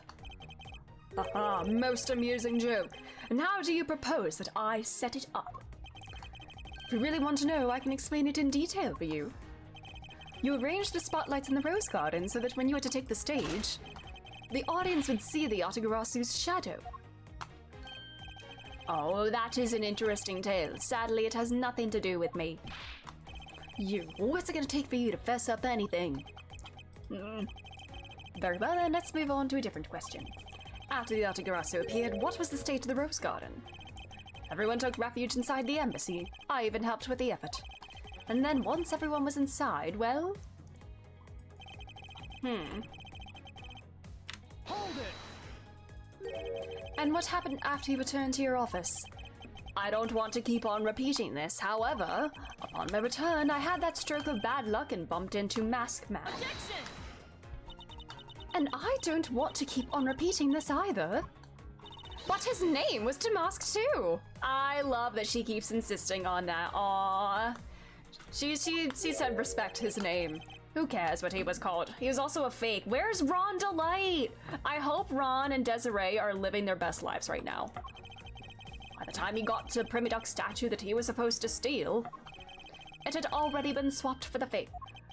I think Ron and Desiree might be some of my favorite, like, minor characters in this entire series. I don't know why, there's just something, like, so, like, sweet and fun about the two of them. Ron is just an absolute pathetic, like, he's a pathetic loser, and I love that in a man, like, because he's a loser in a fun way. And I love that Desiree still loves him despite all of that, or even because of all of that, and they're just so good. I love them. Talk about an unlucky man being bludgeoned to death with a fake statue. Is she hitting him, or is she just warming up? Miss Von Karma's really letting her whip fly now.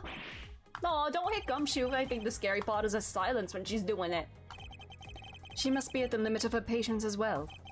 But physical attacks are meaningless here. Only evidence will suffice. Okay, buddy. I can't find a single flaw in his argument. At this rate, I won't be able to prove that he is actually guilty of anything. Are we finished here? Miles Edgeworth, can you not come up with how the body was moved to Babel? I mean, could it have been moved with the pulley system? But that is kind of, a body is a lot heavier than a statue, so. Mr. Edgeworth!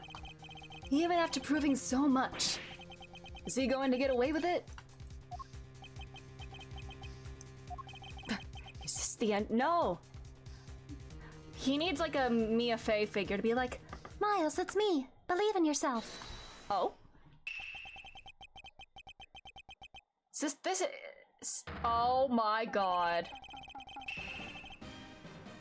It would be a great honor if you would allow us to be your allies in battle. They found the baby and he was in the water. Evil Magistrate, it's time for you to pay. It's the Steel Samurai. No, you are mistaken, for I am Steel Samurai Daddy, married man of New Old Tokyo. And this is Pink Princess Mommy. Jibo. No! The two people that I wanted to see the least. Larry! What are you two doing here? Way to show your gratitude, Edgy. We just wanted to help. Yeesh. I'm gonna hit the bad guy with a single thrust of myself. Go away! He's so real. Get them out of here, please. How can you be so mean to us, Edgy Poo? I mean, I'm sure the wet child is gonna be useful because it was in the water. All three of us came to lend a hand, and this is how you treat us? Well, isn't this grand? And I see they managed to find the Iron Infant. Does that really matter right now? I think it does, yeah. Hey! Is it just me, or is the Iron Infant completely soaked? Oh yeah. I found him in Babel. He was in the middle of the pool. Yup. Larry is saving the day once again. Is this Edgeworth's almost Christmas moment where like Larry bullshit actually helps us? Larry, go back to what you just said. Huh? Oh, it appears that we made it. Not that far back. Something about finding the Iron Infant in Babel. And he found it in a pool. I don't recall there being one in Babel. Oh, that. Is the open air stage like on top of a pool? Did they put the stage over a pool? Well, I was in Alabas the whole time. So I have no idea how the Iron Infant wound up in Babel. The water goes between them. I thought I lost him in the Rose Garden. But I guess maybe this cute kid can swim, huh? Wait, what? Larry? You lost the Iron Infant in the Rose Garden? Are you sure about that? Yeah, I'm sure. But I found him in... Hold it! That's enough, Larry. Did Manny go for a swim? Hetero Larry to the rescue! Yay! The Iron Infant that Larry lost managed to move between the two countries. Furthermore, the Iron Infant was found soaked in the middle of a pool. This is what I've been looking for. It's another smuggling route between the countries. The key to the route the Iron Infant took to travel from Alabas to Babel is... bilateral symmetry is the answer, but... I'm curious what the other answers are. In order to move the counterfeit bills that were printed in Babel, someone must have made a secret route along which to transport it all. But wait, if there was such a route, Agent Lang and his men would have found it already during their investigation. In that case, there must be another secret smuggling route. And I must show the key to that other smuggling route. Is it not the Yatagarasu? No, wait. As Miss Yu is the Yatagarasu, it's very unlikely that the Yatagarasu is the key. In that case, how exactly? Alright, I had to pick the wrong answers because I wouldn't get penalized for it. That's right. This embassy was built with bilateral symmetry in mind. Detective Gumshoe. Yes, sir? There was a location in which for you to examine post-haste. Is he even gonna make him swim? It is where I believe the writ used to smuggle Mr. Cochin's body lies. Does someone like that really exist, sir? Mm-hmm. Man, whenever I beat a game, I can never decide whether I want to replay it or start a new game. Oh wait, I needed to pick the one on the other side. Never mind. I wasted our time. Alright, I needed to pick the one on the other side.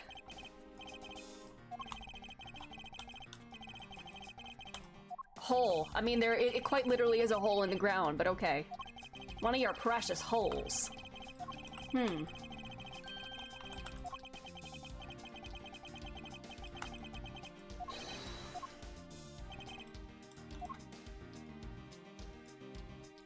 Take that!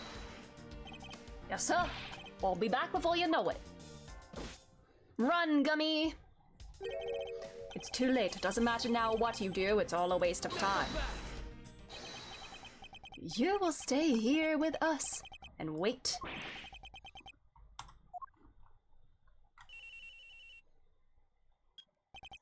This is Edgeworth. Mr. Edgeworth is here, sir. Mm-hmm. There's a reservoir here just like in the Rose Garden. Just as I suspected. What is it? The two sides of this embassy are mirror images of each other, which means that there is also a pool at the corresponding location on the Babylese side. Mr. Cochin's body was moved into Babel through the pool in Alabast. Avoiding the topic with a vague answer like this is unbecoming of a prosecutor. If you don't mind, I'd like to see more physical proof if you have any. The Iron Infant is positively soaked in water. Yeah, they got a whole reservoir share between them. Why do you think that is? It's because he was fished out of a pool, and not just any pool. It was the Babylese one. I think it's pretty obvious at this point what must be true. Everything's connected. I know this embassy is rich. The water reservoirs in the two courtyards. Oh my god, what? And where's your proof that the two sides are connected? The proof is right there before your eyes. The half-drowned Iron Infant. This blasted doll! Hi, Gummy. Mr. Edgeworth, I'm back. Hey. Don't tell me. You guys figured everything out without me? We did, thanks to this hero of justice's son. Even if he is just a doll, he managed to help foil the villain. Aww, he is such a fanboy. Hey, Mr. Prosecutor. Look, I don't want to say this, but it's kind of unlikely the body just happened to have passed on through the Babel. This guy's a doll and he's small, so I can believe he made it, but I have to go to the phone store and then the coffee store. I will allow that. I'm sorry about the phone store, but coffee is fun. I hope you have a good trip and get good phone and good coffee. It's okay. No, it is all good, Jake. No, I think it's funny. I think it's funny. I wish I could give like smiley face permissions to like you alone. That would be kind of funny. He has a point. Yes. That's right. I'm glad someone here understands. Mr. Edgeworth, are you going to next propose that a dead body can swim through a pipe? The water was like shooked through because the fire. That's where they pulled the water from to put out the fire. You see, Mr. Prosecutor? Our chase after this man is far from over. Agent Lang. Why is he helping Mr. Alba out now? He's not. He realized a flaw in my argument and is helping to move the logic along. In which case, I should return the favor and find an answer. Aw, we're buddies now. And another thing. Yeah, you get coffee at the end of it all, which is good. I always have to get like a little like treat for myself whenever I go out and like run errands. It's probably not good for my bank account, but like it helps motivate me. Even if I have to like leave the house to do a thing, if I get a sweet treat or a fun drink out of it, then that makes it more tolerable. Mr. Kochin's body was found in his office in Babel. Is it really, like, put through the hose? Okay. Okay, first off, this is so dumb. How big are the fire hoses? Are the fire hoses big enough to... Okay, I actually don't remember. Was the window in the Babelese office, like, broken or open or whatever? The stupidest possibility of all is that the fire hose is big enough to hold a body, and it's just... Somebody would have noticed. If, like, a literal grown adult man body shot out of the hose while they were pointing it at the side. Oh my god. Maybe just Callisto then, like, picked up the body and planted it in the office, maybe. Maybe she was expecting to find the body on the other side. I don't know. I like having mental breakdowns as a treat. Please.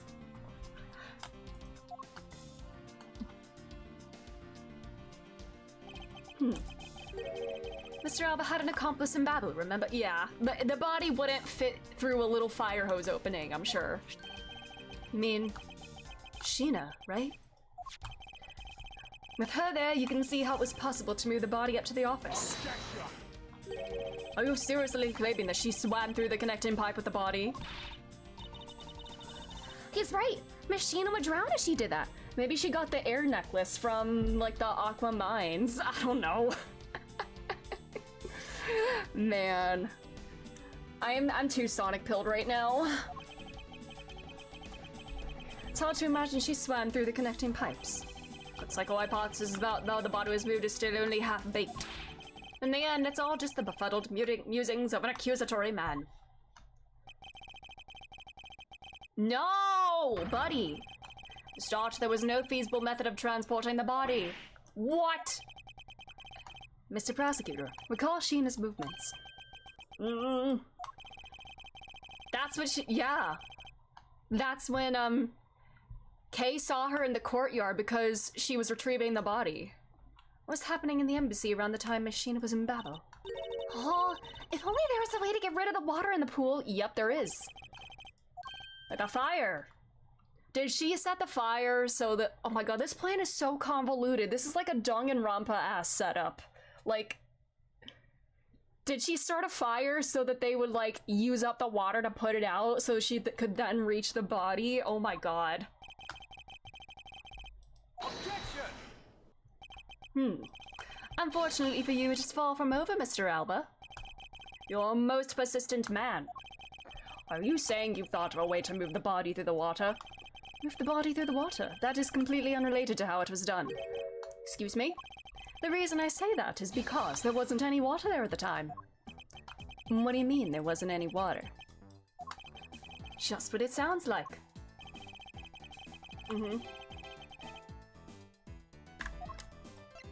Take that! Tonight, the Yotagarasu set fire to a variety of locations in the Babelese embassy. It says dang it, yes. This isn't Danganronpa, it's dang it grandpa. Because whenever he, like, comes up with a new, like, bullshit explanation for how he can get away with it, we're all like, ah, dang it, grandpa! But then we prove him wrong again.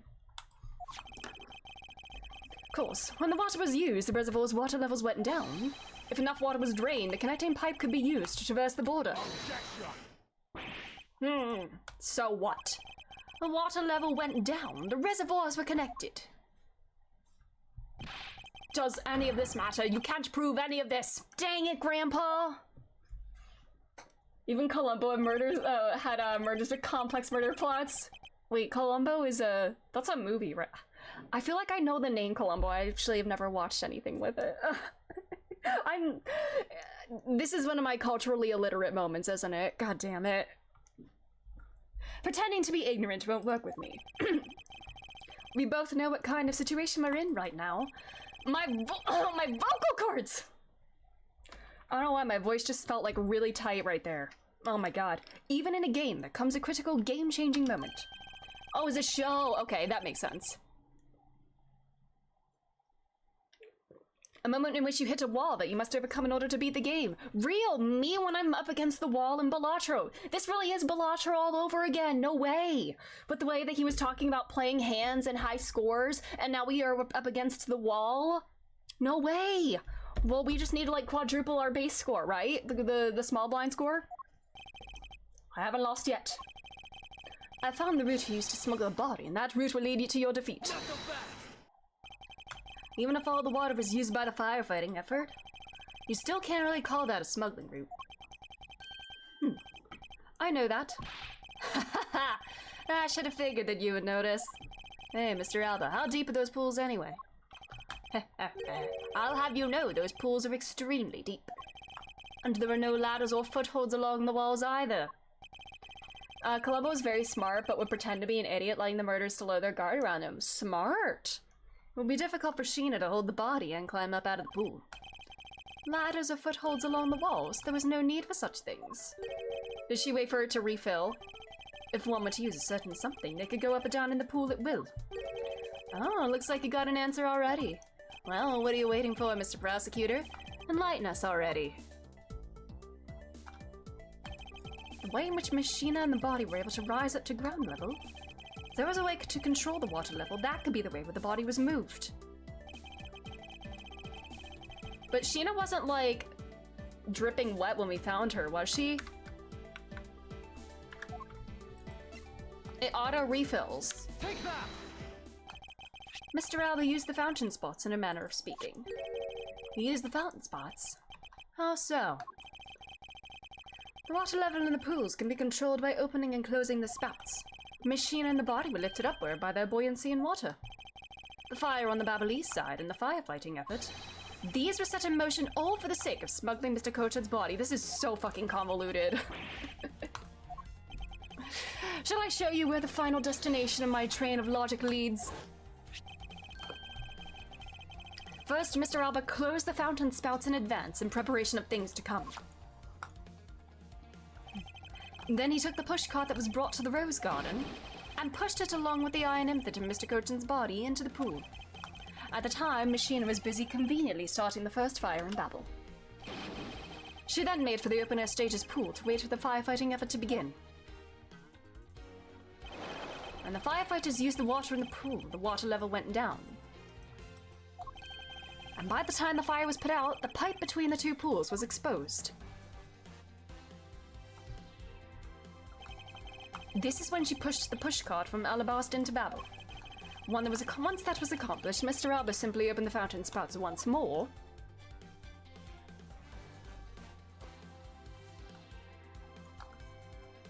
But would her clothes have been wet when we found her? Or was that just, like, not important?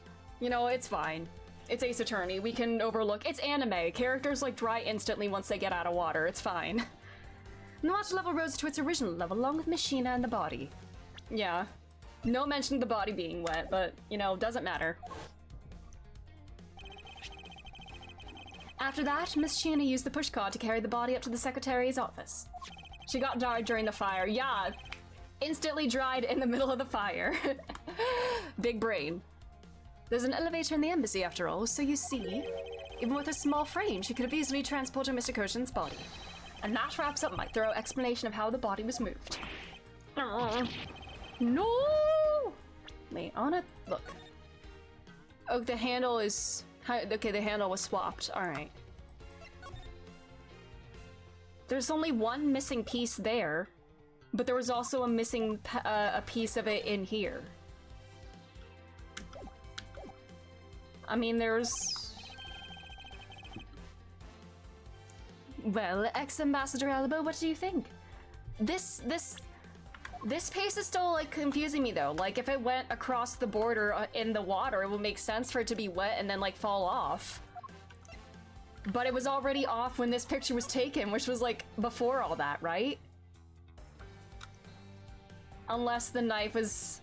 No. This was right before he, like, pushed the body over into the Alabast, right? Oh my god,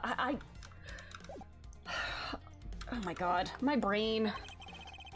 Not so untouchable without your precious extraterritorial rights to protect you, are you? Okay, 7! 7 mentions of extraterritorial rights. I knew you could do it, Mr. Edgeworth. Way to fight back. You accuse me of moving the body across country lines. But you get down to the nitty-gritty, you don't have what it takes to indict me. The nitty-gritty? What does this old man want now? Hit the gritty, Kay. Come on, flex on him. Proof, I believe, is what he seeks. Yes, proof. Without any who is to say whether or not any what you said really happened. He wants proof? What are we gonna do, Mr. Edgeworth? There's no need to worry. I have all the proof we need all along. The body wasn't the only thing to go through the pool's connecting pipe tonight. Just as Detective Gumshoe found the pushcart in the open stage area, so too did I find one other item. Oh, yeah. When we found... Okay, there's still a... I don't know, that's still one contradiction that's, like, bothering me.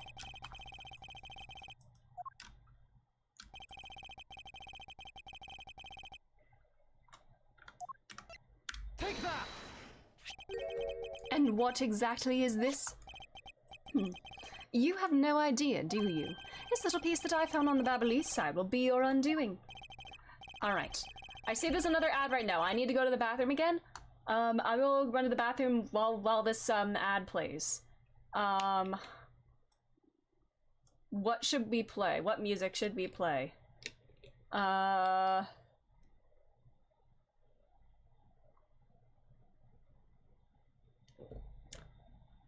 just gonna... Hold on, I'm gonna shuffle my video game playlist.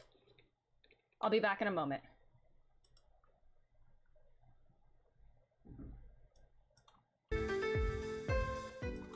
You know what? Sure. I'll let this play. I'll be back.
Hi again, gamers!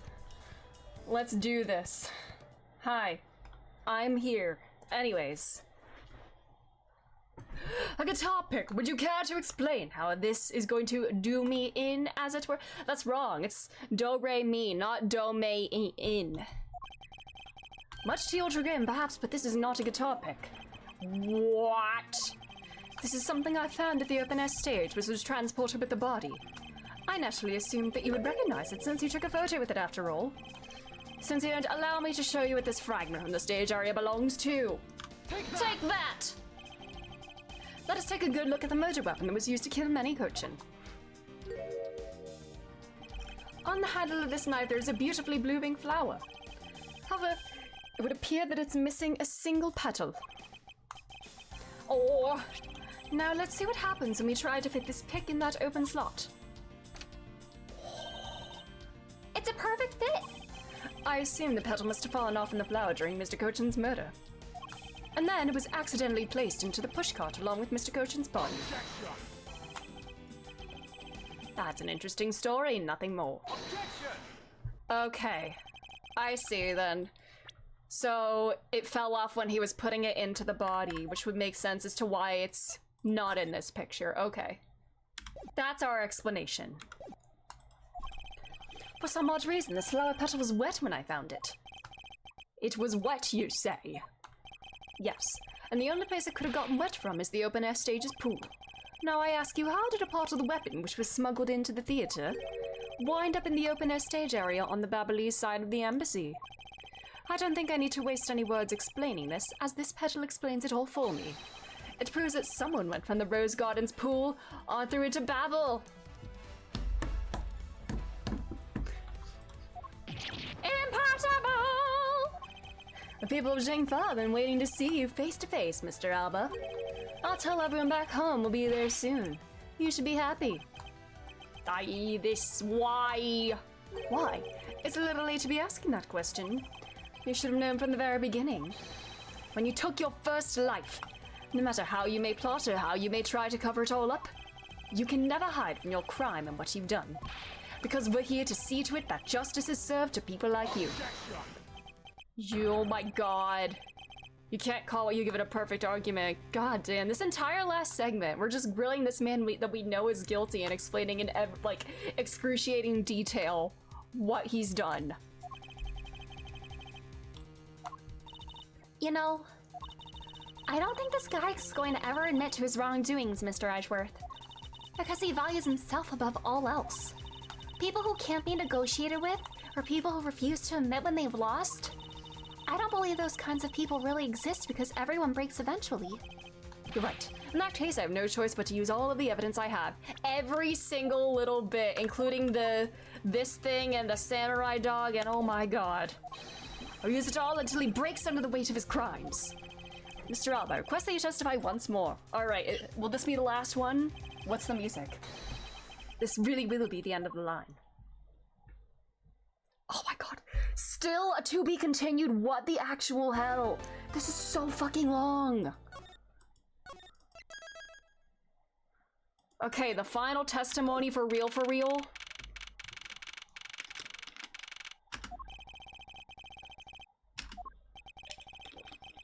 As if there was anything else for me to testify about. Yeah, what is there left? I still have yet to fully prove that it was Mr. Alba who murdered Mr. Cochin. Well, I would like to hear about your movements before the murder occurred. I wonder if you could tell us about what you did here at the Theatrum Neutralis. Very well. I suppose I could tell you about that.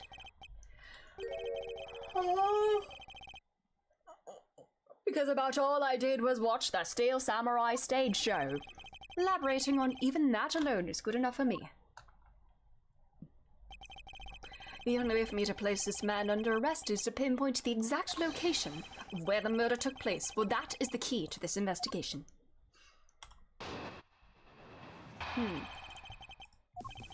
Okay, this is the actual last testimony, I think. They wouldn't use this on twice, would they? I watched from the last row. The stage was well lit, but it was dark out in the audience. I swear I was there in the audience, but it's hard to prove that, I suppose. I do remember the contents of the show very well, though. Was that proof enough for you? Those moving scenes were seared into this old man's heart. I'll never forget them.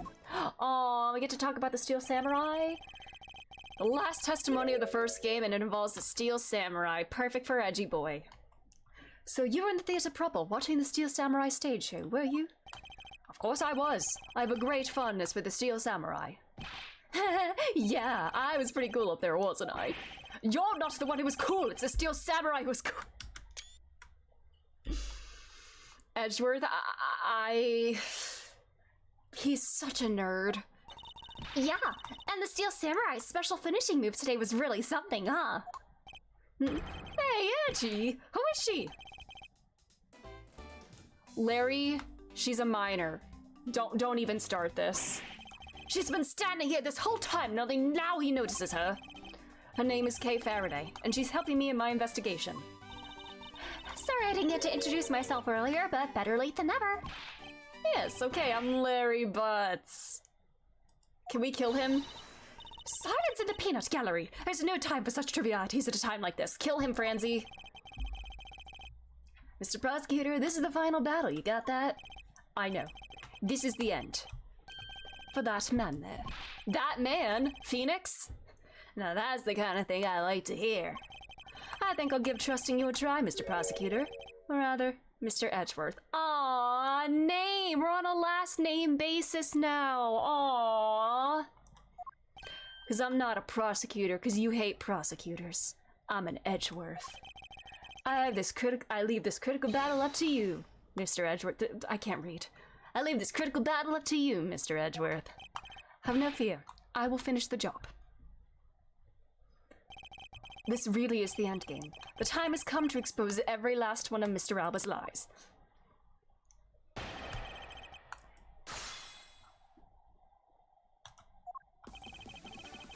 He even pulled a dog. Wait, what dog? Hold it! Are you talking about Missile from earlier? Or Shadow in another game? Never mind. Shadow the Hedgehog mentioned. The last row. I should think that an ambassador would have had special seating reserved. I wanted my staff to enjoy the Steel Samurai show as well. You're so generous. So I gave up all of the good seats for them. It was enough for me to simply see him. Hey, the Steel Samurai wasn't the only hero. Let's not forget about the Pink Princess here. My dear madam, no one gives a shit. If you continue to thrust about like that, your hip may begin to hurt again. Oh my, that aren't you the considerate person when you want to be. But this young butterfly is on the side of Edgy Poo, so you can spare me the flirtatious comments, girl. Wow, he's completely frozen. In frustration, perhaps, I dare say she can be one rather trying opponent. In any case, Mr. Alba, can you actually prove to us that you were watching the show? Hold it! Are you admitting then that you have no way of proving to us that you were watching? Wyatt, you buzz in my ear like a pesky little fly. If you don't wish to listen quietly until the end of what I have to say, then perhaps you should pack up and get out of my way. I see that you're willing to be a bit more receptive now. While it's true it may be difficult to prove that I was out in the audience. Alright. Well, I remember the contents of the show as well myself. That's nice. Is he gonna talk about the Jammin' Ninja show? That's nice! You did! The Steel Samurai is just nice! How dare you? The Steel Samurai is art! It is pure cinematic glory, and you dare to call it just nice! Arrest this man on the spot! Miles Edgeworth, don't allow yourself to be riled up by him at this important juncture. I wasn't planning to let him. Well, if you ask me, I think I'm the biggest Steel Samurai expert. You're not, Larry. It's Edgeworth.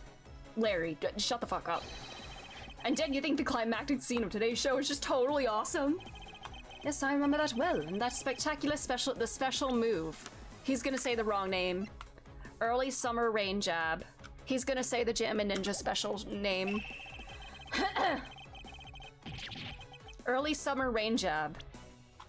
Oh, wait a minute.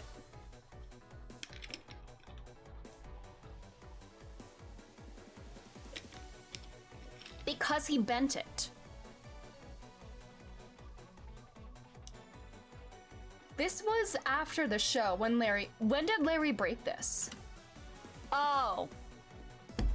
He didn't do it in the show because he broke it.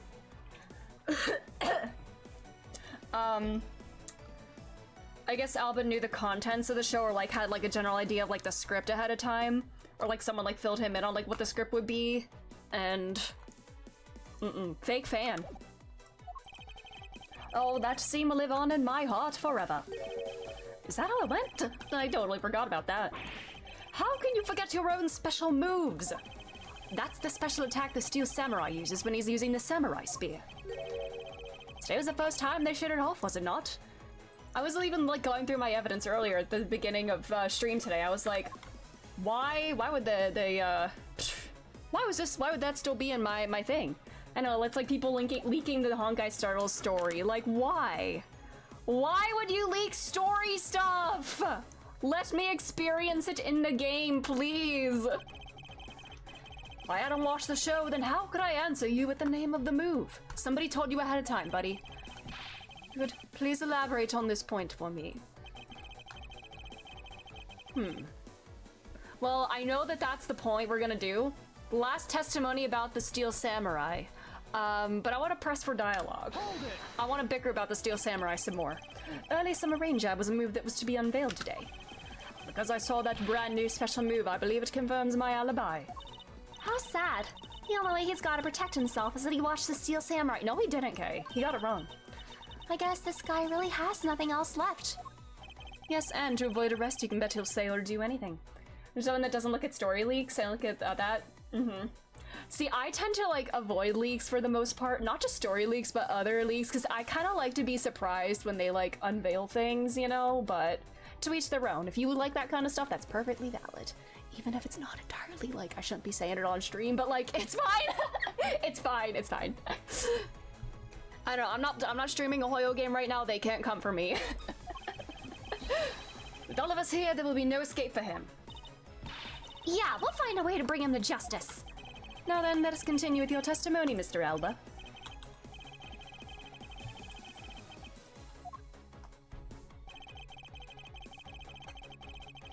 Hold it! I'm reckoning this way as people looking at leaks to know when to spend big.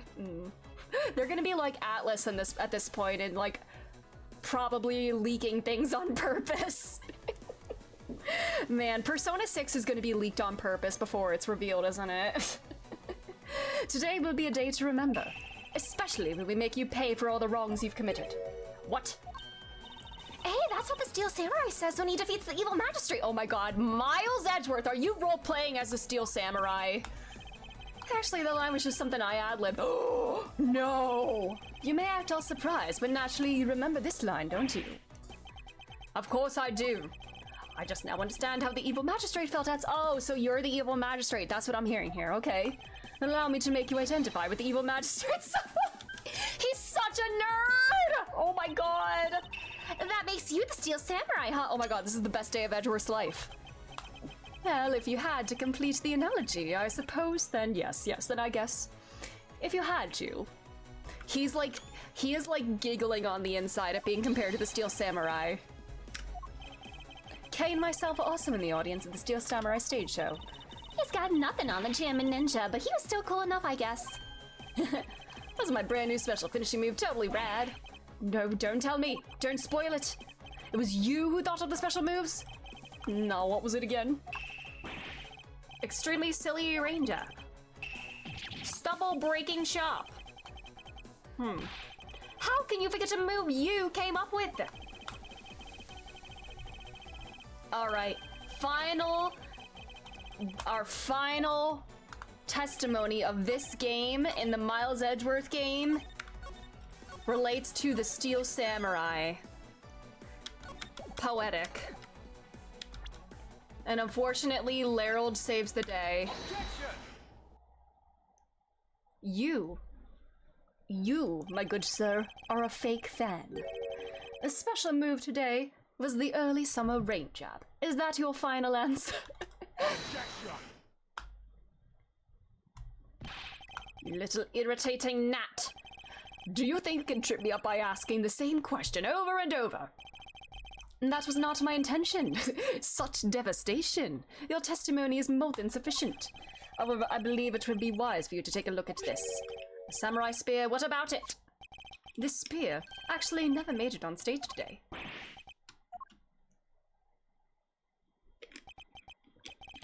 Unfortunately for you, tonight's Steel Samurai happened to be a goof of a young man with an abundance of useless hot-bloodedness.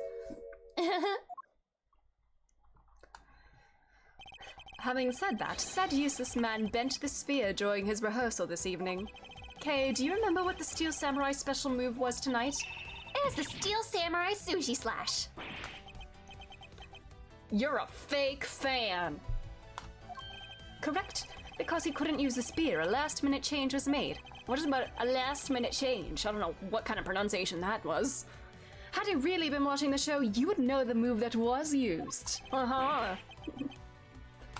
He certainly didn't read the manga. No, are there Steel Samurai manga in universe? There are. Didn't Edgeworth bring one on the plane, actually? There has to be Steel Samurai manga in universe. Carcass Alba? You didn't watch even a single minute of the Steel Samurai stage show tonight, did you? You despicable man! How could you forgo the Steel Samurai in favor of murder? Have you no shame? So if he wasn't watching the show tonight, then it opens up the possibility that he was busy killing Mr. Koshin instead. So where were you during the show? I demand an answer now. Ha ha ha. Ah ha ha.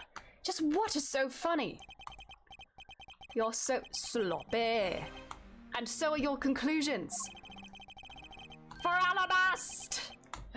I still insist that I watch the show, or most of it in any case. What do you mean by most of it? Ah, you see, during the show I left my seat for a spell to visit the bathroom. Oh my god. I assume that was when the dramatic scene was played out on stage. That's the lousiest lamest excuse I've ever had in my life, though. But unfortunately, it is plausible because he is a man, and he's a boy. Boys poop. Girls don't poop. That's because he got the name of the move wrong. We can't really use it as proof he didn't watch the show at all. Now, if he had been a woman and claimed to go to the bathroom, that would be suspect. But he's got us there.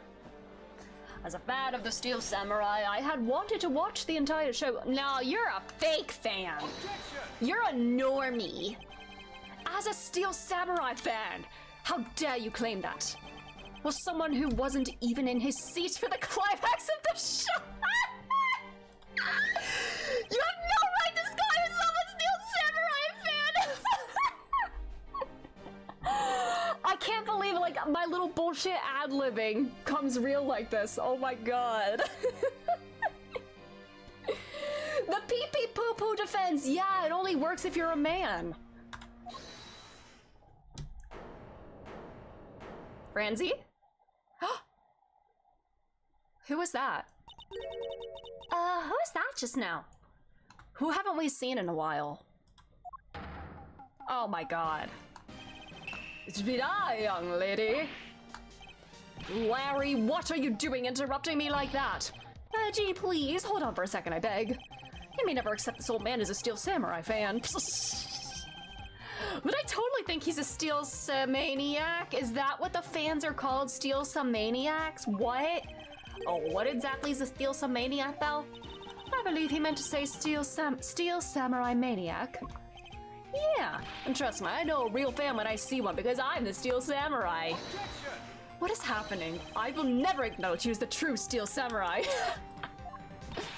Oh, what are you getting so worked up over, Mr. Edgeworth? He's a nerd, that's why. It appears the real Steel Samurai recognizes me as a fan. No, this is the climactic moment of the case, and it comes down to who's the bigger Steel Samurai fan. I can't fucking believe this. It's not as though I missed the entire show. It was a most amazing show filled with the spirit of young and the young at heart. Sarcasm dripping from his long wooden nose couldn't run any thicker. Is he actually made of wood? Getting the name of the move wrong only proves that he didn't watch the last scene.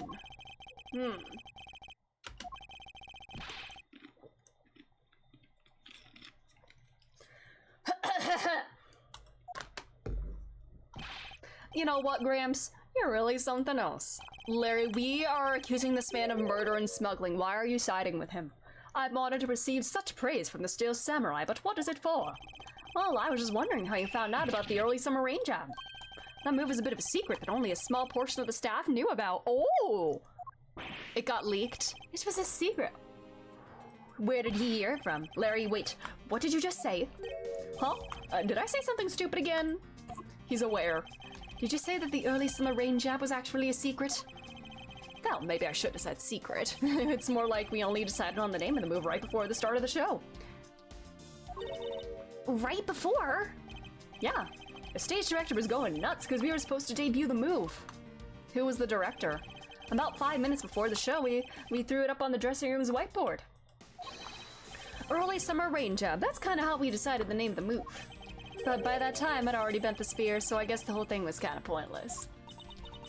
You just mentioned story leaks. Oh my god, you had an Apollo moment, Reaper. Oh my god, I guess my powers are infiltrating chat. All of you Steel Samurai actors are the same. The director has my complete sympathy. Long story short, because we changed the move to the sushi slash, we kind of pretended the early summer rain jab didn't exist at all. I mean, it'd be bad if someone found out we changed the move, so we made it a secret. So basically a gag order was issued for publicity's sake. It almost makes the early summer rain jab sound like a lost art. Yeah, which is why I think most of the staff hadn't even heard of the move. Hold those lips of yours still. No, keep yapping, Larry. For once in your life, keep yapping. I will never ask this of you again, Larry, but please. Done nothing but listen. From what I can tell, it's all very unrelated to the case. It's also very tedious and a pointless exercise and wasting time, much like a kid should.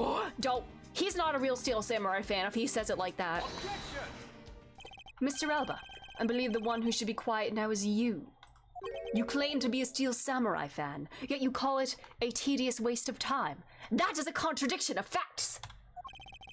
I suspect that you've already noticed exactly what the very severe implications are in this man's testimony. So now you're trying to bully me, huh? You sweet old man! There were no implications to be read into a behind-the-scenes story of a kid's show. Don't even think about trying to slither your way out of this, Kirkus Alba. You were the one who said it yourself that the name of the move was Early Summer Rain Jab. But that name is only decided upon right before the show is about to start. Uh-oh, just what are you driving at? That the name of the move you told us was never used in the show or said aloud. Now then, would you care to tell us about how you found out the name of that move? Because I can only think of one way you could have known.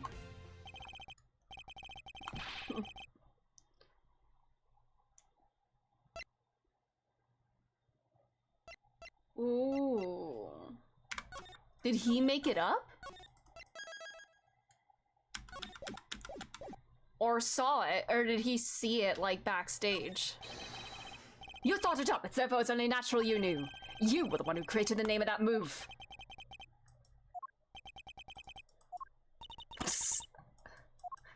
Mr. Edgeworth, somehow I don't think that's it. Let's just leave it at that, since it clears everything up for me. Nice. Okay, we'll twist the facts if they benefit you. Okay, cool. What exactly did you find out by saying that, anyway? Will you please take this seriously? I want to pick the other wrong option, just for laughs.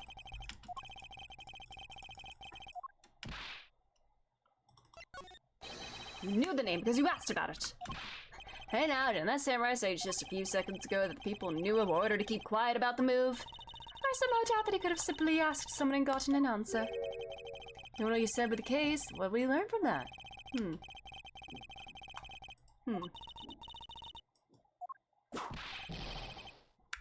You were wrong!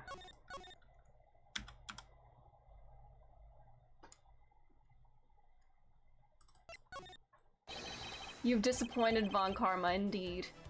You knew the name because you saw it. Okay, Frank saw it. You saw it on the dressing room's whiteboard. The staff members who knew were keeping it a secret, so you couldn't have simply gone up to a staff member and asked. Which means that the only other option left is that you saw it on the whiteboard. So that means that Mr. Alba was in there at some point, right? What's the big deal, sir? I don't see what that means.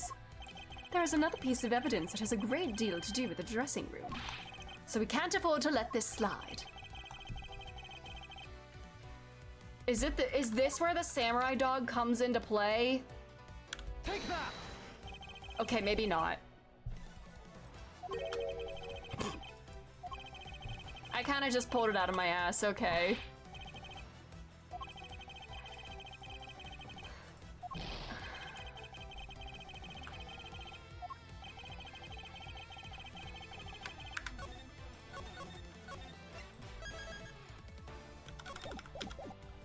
My goal isn't to get Edgeworth whipped every time. I mean, I like seeing him suffer, but...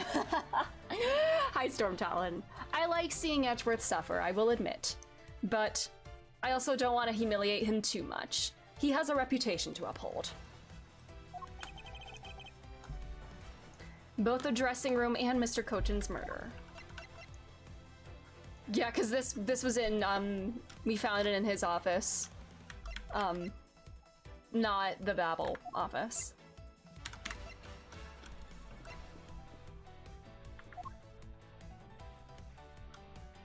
Would it just be the push cart? No. The dressing room and the murder. The push cart, right? That's how he could have got to. That's how he got that to put the body in, right? The push cart that was used to move the body was right there in the dressing room. During the show, the push cart awaited its turn to be pushed on stage in the dressing room. And it was finally pushed there along with the Iron Infant in the last scene of the show. Is Manny's bodies there on stage and nobody knew?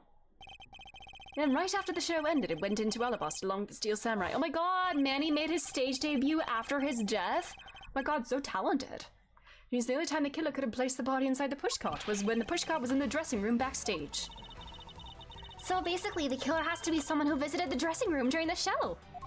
Precisely. Oh, but wait. What if, and this is just a what if the murder took place right in the dressing room? What do you mean, Kay? I have to admit she brings up a valid possibility. During the show, the dressing room is supposed to be devoid of people. Slipping undetected into a private dressing room then would be as simple as pie. Manny surely won an Oscar after that. Real! The killer must have come up with the idea to move the body with the pushcart then, too. Correct, thus making the theater's dressing room the ideal location for the murder of Manny Cochin. Kirkus Alba, during the show you went down to the dressing room, and I want to know why. He wanted a samurai dog. Yes, I was there. I went into the dressing room. He's not part of the show. How is he allowed in there? I knew it.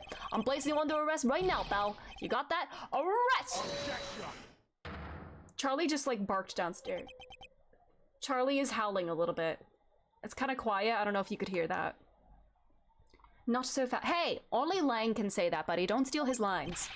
What does it know? Don't I deserve a chance to explain myself? Explain? What is there to explain? I believe I told you earlier that I went to the bathroom. Well, I got lost. Buddy, this is your embassy. How the hell do you get lost in the building that you work in?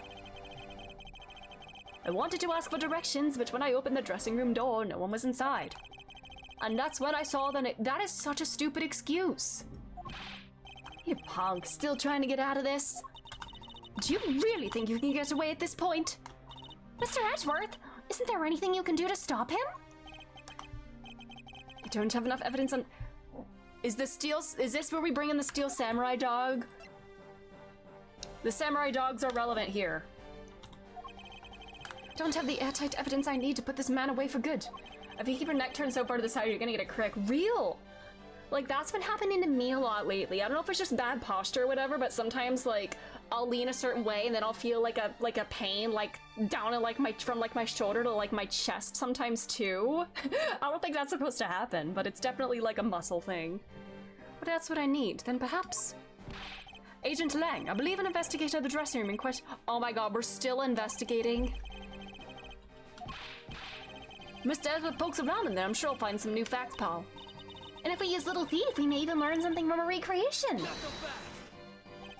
We don't need to do any of that. Yeah, this has gone on long enough. And before Feeny appears and saves the day... I think this is... I believe this takes place, like, only like a month or so before Phoenix gets disbarred, actually. Because if this is like March, and April 20th is when Phoenix got disbarred. April 20th after the third game. Oh god, Phoenix only is gonna be employed for like another month. Uh-oh. What, Wolfie, how could you? I'm not saying this to be mean. It's just that we've already searched there. My men really are something else. And they found nothing? Oh yeah, there's a baby robot, the Iron Infant. There's only one thing I can say to you, sis, and that's they found nothing. That's it. I guess you're right. If they had found something, they would have reported it to us. Did he eat the evidence? They couldn't find anything. Did he get blood on like the samurai dog box and eat it? Oh my god. Did Alba have a Feeny moment and eat the evidence? Except this time the evidence is actually edible. And if there's no info to feed into Little Thief, then I can't do much to help either. Is this the end? The murder took place in this theater, which is not protected under extraterritorial rights 8 times! And the fact that it was Mr. Alba himself who committed the murder. If I can't prove both statements to be true, Mr. Alba walks away a free man. The dog ate my homework real, very literal. So no other course of action left to us. It appears your hand of cards has turned out to be a bust. Or maybe I'll take it all. Hand of cards, Balatro mention. Bro thinks he's John Balatro, but nah, that's us here. I have the John Balatro on my side, and we're gonna get through this case together. I know his name is Jimbo. Am I doing him a disservice by calling him John Balatro? Because his name is Jimbo.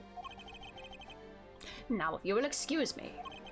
Because of you people, I missed my flight. Yeah, meh. Can you even get on that flight if you're not an ambassador anymore? I must make haste to arrange for it. Oh, yeah. Also, we just said extraterritorial. Did we just, like, conveniently forget that he's not an ambassador anymore? I'm like... Oh, yeah. What's that? Yeah, that is official Balatro merch. Yeah.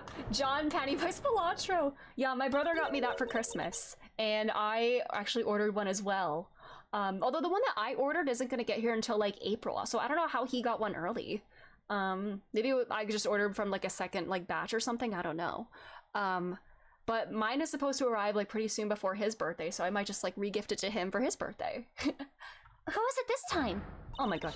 Hold it right there, you whippersnappers.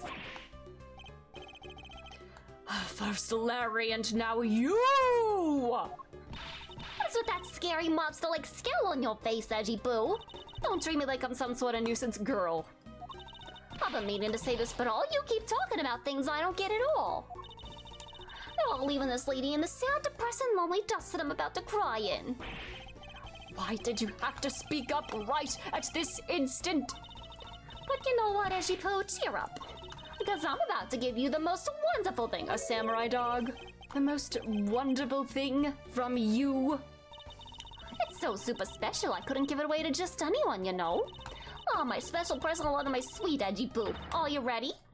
Yep, it's a samurai dog. I knew it. Is there blood on it? Please tell me there's blood on it. It's a box of those samurai dogs, right? Yeah, so Edgy Poo, go and eat one and you'll feel as right as rain. I mean, Edgeworth has been awake for like over 24 hours at this point, so like he probably needs like... How long have we had like any like coffee or snack breaks during this investigation? When was the last time he ate?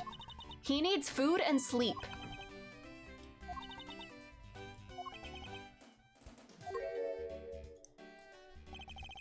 Are we through here? Why'd everyone get so quiet all of a sudden? Edgy Boo, tell me you understand the depths of this lady's love for you. I'm not one to hand out snacks willy-nilly, you know, no sir. A thought occurred to me that maybe it would be good if I fed you and made sure you were nice and full one day. It's my dream to serve you. Oh my god, Jesus Christ.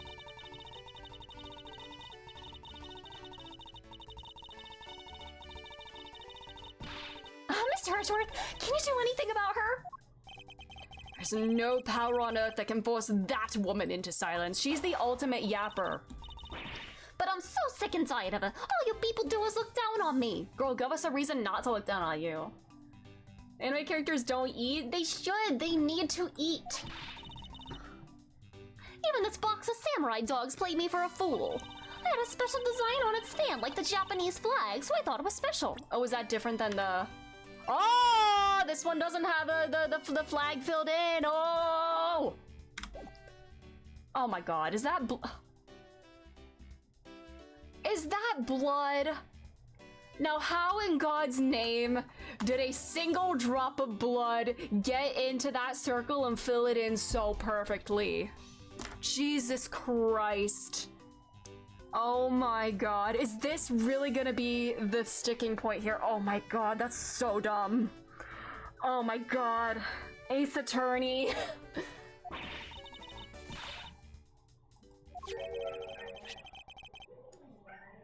Oh, sorry if you can hear Charlie. I think my somebody just got home, so I think he's excited.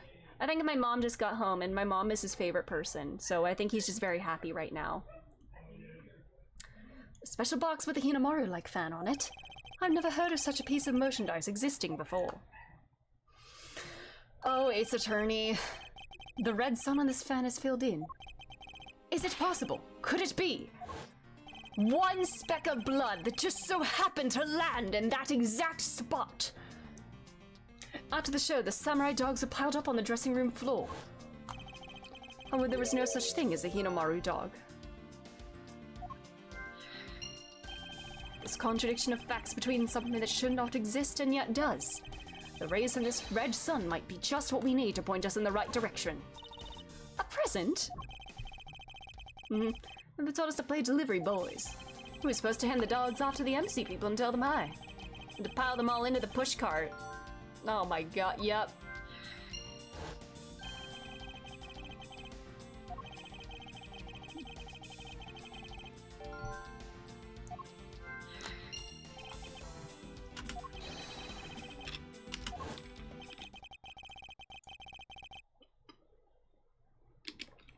Oh, dumb, a bottle. Can't even put a bottle in a thing. No matter how fresh or small the connections may be, once you find them all, the way to the truth will be revealed.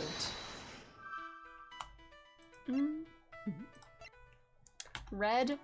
Place someone were sitting in the push cart, body in the push cart. Where's into the dressing room? Would it be do this? You start with the...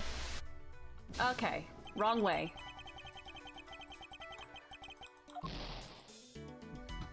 Alright, so do I do this first then? That they were in there at the same time? There we go. The killer used the pushcart to transport the body, which means that they had to remove the samurai dogs from within first. Therefore, the samurai dogs were piled up on the dressing room floor, were most likely taken out of the pushcart by the killer.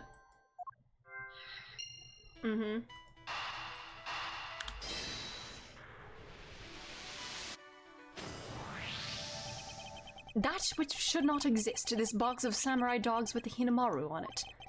If this red sun is filled in when the killer was busy removing the samurai dogs from the pushcart, then it's proof the murder took place in the dressing room, as long as this red substance turns out to be what I believe it to be. Wendy Oldbag. The rare, appreciative moment from Edgeworth. I thank you. What you have given to me is truly something very special. Mr. Edward, are you sure you're feeling okay? I would be concerned too under any other circumstance. Mr. Alba, as I suspected, you killed Mr. Koshin in the dressing room. How many times must I listen to you repeat yourself? Haven't you figured it out yet? Your words are meaningless, worthless, and powerless. The only way I'm getting to continue to cooperate with some definitive evidence. I can't speak. That arrogance, that self-confidence. Do you believe that you've erased every piece of evidence that could incriminate you? He didn't eat the evidence, see? You can't just eat the samurai dog, you gotta eat the box too, or else the box can get blood on it! There remains one piece here and one piece mentioned. You're bluffing. No, I'm not a defense attorney. Oh, hey, Mr. Prosecutor.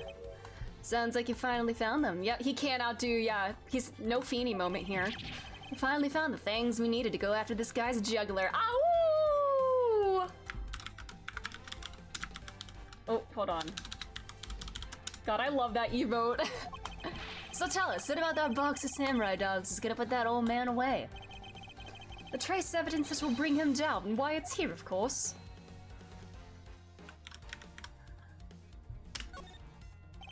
This box of samurai dogs with a Hinamaru fan on it, this should never have existed. So I want you all to take a good look at this red spot. It's a single drop of blood. Huh? What? Blood, you say? Agent Lang, I'd like this blood analyzed post-haste. I gotta admit, I'm a bit surprised. I can't believe we found blood in a place like this. Hey, you, get this down to the lab, pronto. But why was there blood on that box to begin with? If you think about the flow of the crime, I think the reason will become obvious. Larry, you said you transported the samurai dogs with the pushcart, correct? Oh yeah, you have a great memory, Edgy. Oh, the pushcart was a bit too big for my son, you know what I mean? So to make sure everyone could see him, I had to pile some stuff in. I figured the samurai dogs were there, so I used them to fill up the cart. Which Larry says is true, then what were the boxes doing on the floor? I see, the killer took them out in order to place the body in the pushcart, and Larry is so dumb he didn't even notice that the samurai dogs were back on the floor. Honestly, I would believe that. And that is when I believe the victim's blood found its way onto that box. When my men investigated that room, not a single box of samurai dogs was in there, because embassy staff members had already confiscated them. Yes, no doubt to hide the evidence of the murder. It's a good thing Miss Oldbag managed to steal that one box before they got to them, huh? Looks like Miss Oldbag also managed to put this great thief to shame. What a scandalous way of putting it. I didn't steal, I received it from myself. Coco Salva, I'd say this is one very fatal oversight on your part. You have nothing left. Oh my god, how many more things are we gonna have to refute here? How can he be so self-confident in a no-win situation for him like this? Even if that blood turns out to belong to Mr. Cochin, then what? So, Mr. Edgeworth, it sounds like he's not ready to call it quits yet, huh? The sole piece of evidence that was left at all— he did say I'll have to go through all my evidence. Jesus fucking Christ, this is so goddamn long. How much longer are we gonna drag this out? And that alone has shed light on a new fact. At the very least, we now have proof the murder occurred in the dressing room. What if we're gonna find out that it's Alba's blood? What if we're gonna find that it's his blood that dropped on there? I don't know. And you say that like it means something. Huh?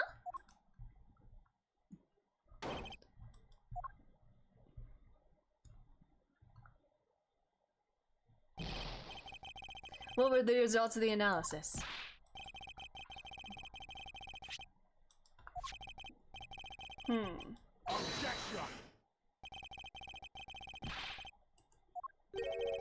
Whose blood is it?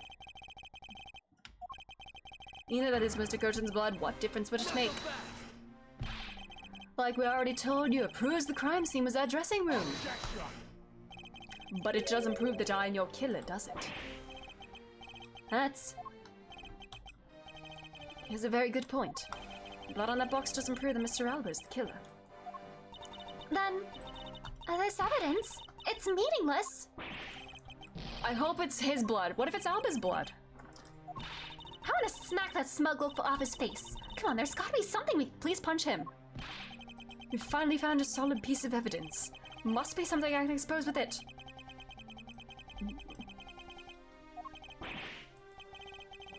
I can't think of a single thing. Oh my god. Dude. Now, if you'll excuse me, I'll be on my way. Forensics! Come on! Who was that? It's Kagami! Wasn't me, pal? Is it Kagami? Is this Mike Meekins? Oh, it's you, Kagami. Why did you? Because I have finished reporting everything to you, yes, sir. Yeah!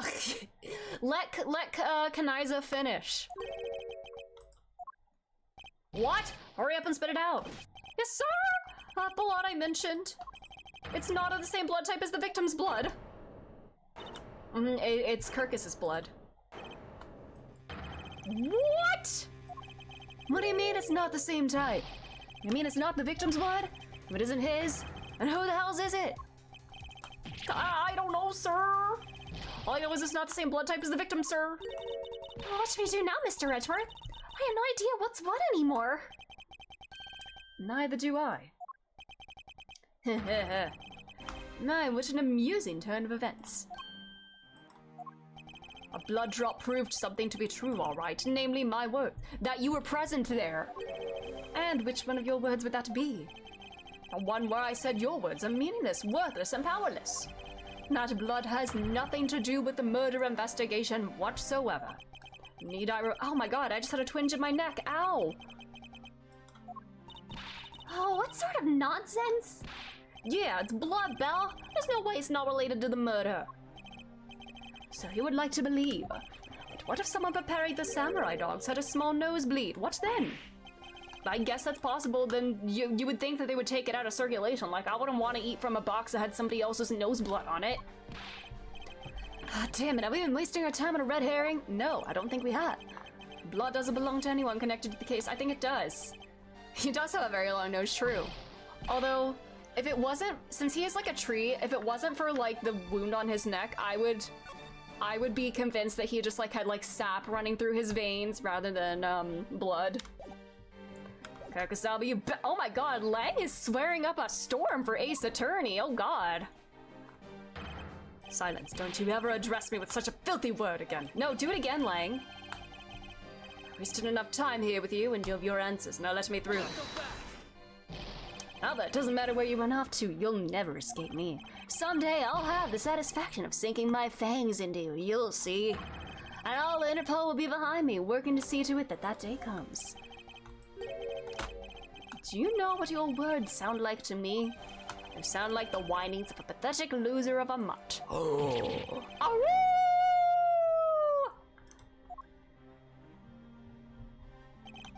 Is this really the extent of all that we can do? Is the blood really from someone completely unrelated to the case? There is another possibility. Just when I thought I had him backed into a corner, it was I who was been backed into one. In a situation like this... Ah! That man! Turn your thinking around, right? Phoenix mentioned! I still love it. He doesn't even call him by his name. Wow, he is pining so hard. I must turn my way of thinking around. It's not whose blood is this, it's whose blood could get onto the box like this, and if I think about it that way. The blood got onto the box when the body was being placed into the pushcart, and the owner of said blood must have been in the dressing room at the time. And there was only one person that could be. I must praise you for trying so hard. It's because of you kids that I was removed from center stage, and will be forced to live out the rest of my life in the shadows, unfortunately. Shadow mentioned! It's not a total loss, as the underworld will allow me more— Oh my god, such a dramatic-ass bitch! What the hell? Freedom like what the raven feels as it flies through the dark night sky. You can't lay a finger on me now. Oh my god! The arm of the law is powerless before me.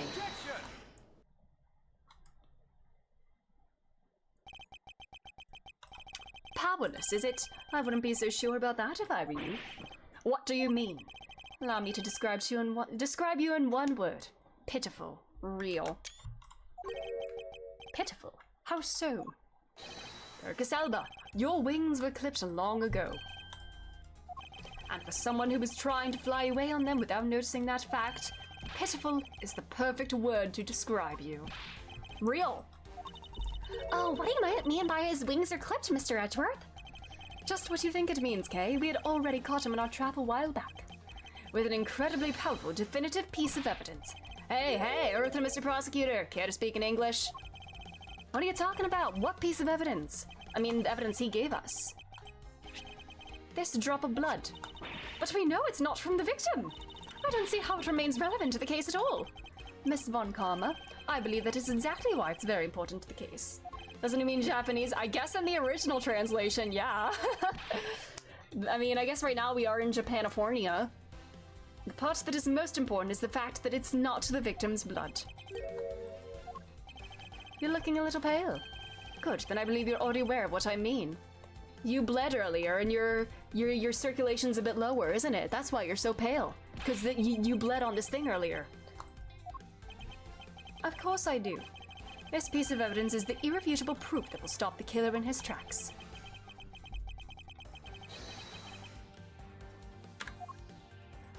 Take that! The blood of the red sun on this box belongs to you, Kokosalba. Why is his blood on the box of samurai dogs? He's not even a victim. The blood fell onto the box and Mr. Cochin's body was being loaded into the pushcart. At the time, the only two people in the dressing room were the victim and his killer. So that's what you mean, if the blood doesn't belong to the victim. There's only one other person it could belong to. Yes, and that person is the murderer himself. That's the only logical conclusion. Well, Mr. Cochin was the one who was stabbed, sir. Why would Mr. Alba been the one who was bleeding? What if during the murder Mr. Cochin had fought back?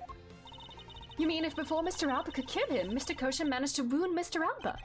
Yes, and I believe you have a piece of evidence that proves he was bleeding then. I mean, he gave us the evidence. Take that! Mr. Alba, you bear on your body a great wound. As someone Damask II attacked me with a pair of scissors. Yeah, and that happened way after he was in the dressing room. Ah, but is that what really happened? You can manufacture a weapon by smearing blood on it, so I can't just accept that as fact. Shall we try to test Mr. Alba and see if the shape of your wound matches the scissors? You really are something else, Mr. Redworth. You don't let a single thing slip you by, no matter how insignificant the possibility. You'll want to talk, Mr. Alba. You managed to give the law the slip for 10 years. 10 years! No matter the danger, you can hide every last ounce of fear and anxiety from everyone. You truly are a one-of-a-kind criminal. I am the master of my fear. But to think that a person such as you could miss such a large thing. You believe I've overlooked something. You said that my wound was caused by Mr. Cochin, and that it was caused here in one of the theater's dressing rooms, right? Yes, that is correct. I'd like to point out that it's simply not possible. My wound is a stab wound and one that could only have come from a blade.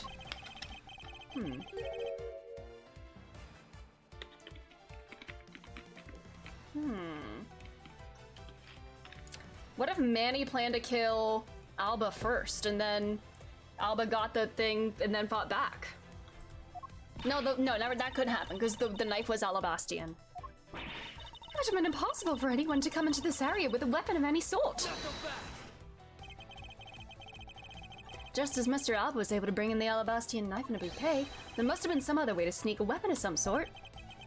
Just as long as you can't prove what that other way is. All your talk about Mr. Cochin stabbing me is pure nonsense. I don't use 7TV really, Reaper. I use BTTV though. So if the other way exists, you better hurry and tell me that now. With pleasure. What?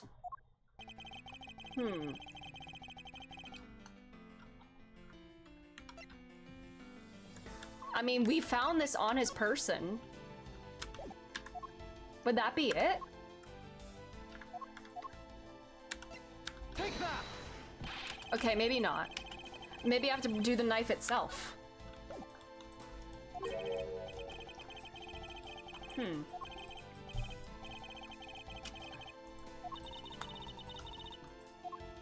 I picked the body because that shows the knife in that that double team efforts are worse than Larry and that old lady. Youch. Yeah, I was thinking that because that actually shows the knife on his person. Alright.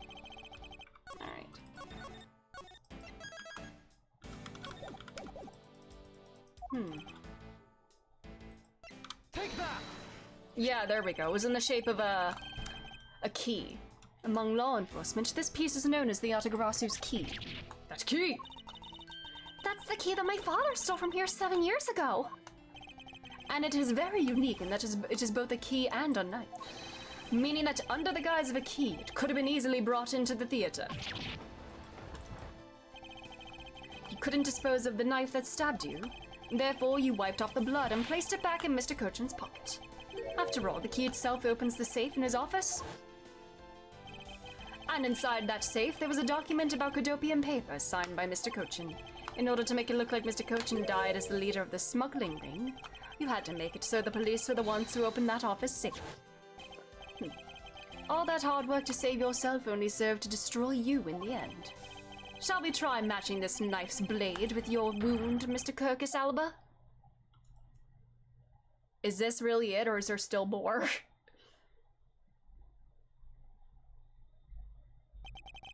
And that is what some may call the coup de grace. The coup de grace. Impossible. You can't take me down. Swine, all of you! Especially Manny-Kochan! This is all because of that man's betrayal! He sought to steal control of the smuggling ring from me by removing me as ambassador, which is why he deserved to die while bearing the guilt for all my crimes for me. That's why I sent out the Atagarasu's call and how this incident was born. Is the coup de grace? Okay, the C is silent then? I don't know, yeah, my brain is not braining. Manny was supposed to be the smuggling ring's leader who was killed by the Yatagarasu. But I had yet another reason, yet another story that was supposed to play out. Manny's death was supposed to bring everything to a close. And I would have gotten away with it too if it wasn't for you meddling prosecutors. Oh no, the Scooby Gang. Mr. Alba, I'm afraid there is one more question I forgot to ask. Who is who in our gang? This country's or Alabast's? Which country's court would you like to face first? We have Lang as Shaggy. Who do we have in our squad? I mean, Edgeworth is like we have a lot of smart people. Franziska could be Velma because like she's smart and a lesbian. Kay? Who's the silliest one? Shaggy? I don't know. Whoever's the silly one. No, Dick Gumshoe. I just called him Dick instead of Gumshoe. He would be Fred because he's stupid. You're Scooby. You're Fred. You're Velma. Kay is Velma. Franzi is Daphne. Gumfuck is Shaggy. Lang is Scooby. That works too. I could see, oh yeah, Gumshoe Shaggy, I can definitely see that as well.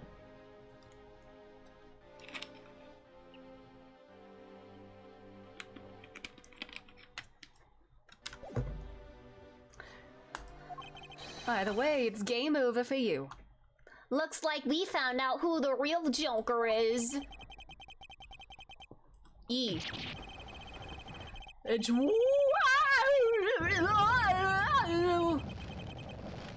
oh, he's exploding. Oh my god. Where are his eyes? They took my fucking eyes.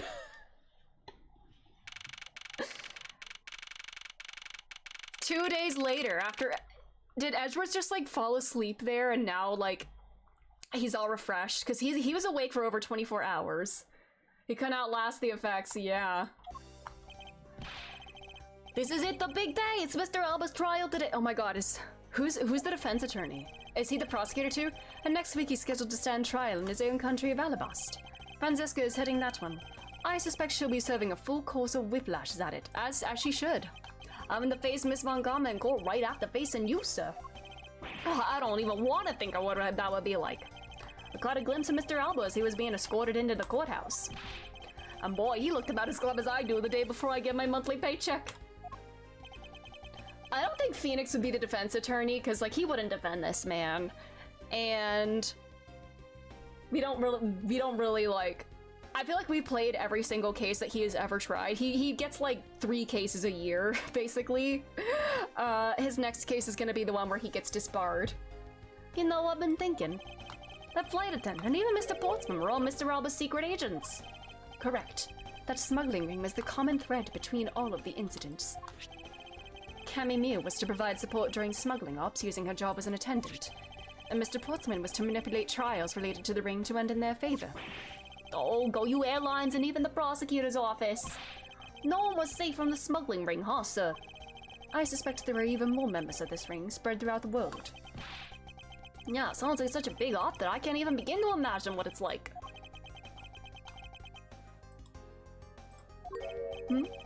What is it, detective? Oh, nothing. It's just, well, come to think of it. Mr. Ernest Amano's trial is also scheduled for later today, sir. I'm aware of that. Mr. Amano has been working with the smuggling ring now for over 10 years. 10 years! He used the Amano Group's various connections worldwide to assist that ring. But all of that has come to an end as this conglomerate is now undergoing harsh scrutiny. I owe Mr. Amano a debt of gratitude, but he must pay his debt to society. Hell, with the arrest of both Mr. Alba and Mr. Romano. I guess that about wraps up the KGA incident as well, huh? I suppose so. The real killer in the KG8 incident 10 years ago was Manny Kochin. And 7 years ago, the killer in the second KG8 incident was Macrel. Those two facts are the unshakable truth. However, it seems that a lot of effort was put into hiding these and other truths from us. And I will expose it all at the trials today. You're solving cases left and right today, aren't you, sir? CCU and...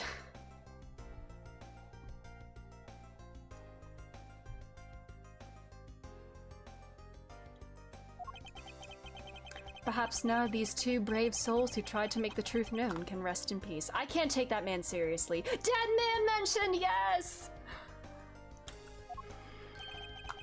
And by the way, I received some gifts from Ambassador Poleno. He was innocent! Shrimp, crab, beef, I don't need any of these, so I'm giving them to you. Oh my god, we're feeding Gumshoe! Let's go! What? Seriously, sir? Wait, actually, I don't think I want them anymore. Why are you holding them? Don't tell me they're just coupons, sir. Aww. Detective Gumshoe, have you not read the paper recently? Ever since the two countries became Codopia again, its economy has changed. So, in the past 2 days, they still became Codopia. Okay.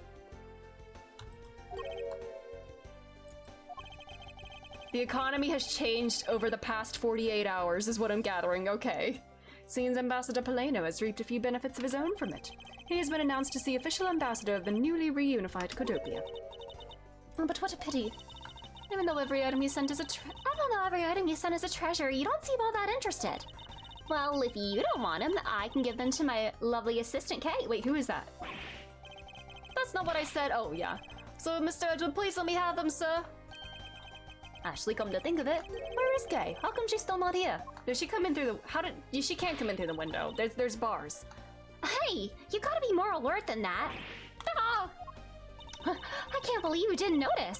I was even mimicking Mr. Edgeworth's voice for a bit. I totally didn't notice you or realize that voice was you. Oh man. Alangzi says, ferocious love blooms with each new spring. Oh my god, love, spring. Oh my god, it's spring. It's almost spring. It's March 17th, a couple days away from spring. Are you saying that like him and Edgeworth are gonna... He wants Edgeworth so badly. Lang is... He wants him. Unfortunately, Edgeworth is... He only has eyes for Phoenix. Yeah, Gummy is a bit dense. It's okay. Agent Lang, a pleasant surprise to see you here. It's been a long time since I set foot in a courthouse, but I wasn't gonna miss. Watching the guy who screwed up my country finally get what's coming to him. Well, that and something else. I want to see you in action in court. Oh! Is that so, Agent Lang? We flushed out all the counterfeit bills, so Zhang Ba is finally at peace again. And it's all thanks to you, so I just want to say thanks. Wow, I never thought I'd see the day old Wolfsy says thanks to Mr. Edgeworth. I should be the one thanking you, Agent Lang. If you hadn't negated Mr. Elba's extraterritorial rights 9 times, I would not have been able to bring him to trial. I believe the victory belongs to the both of us in this case. Aww, we're bros now. Shared victory, huh? Look, don't get me wrong. I'll still never forgive you prosecutors. And I have zero interest in that truth thing you talk about in court. I've always done things my own way, and that's not about to change. You got that? I see. Well, I believe you should follow your own creed when you do your job. Yeah, and if there's ever someone your precious truth can't catch, feel free to sit around and cry about it all you want. But as for me, I'm going to get that person no matter what. Alright. It's about time for the trial to start. I will see you later. I'll be watching your performance from the gallery. I'm looking forward to this. I prepared a whole ton of ticket tape for today's victory, sir. I'll hope there's some around when Mr. Edgeworth wins. Wait.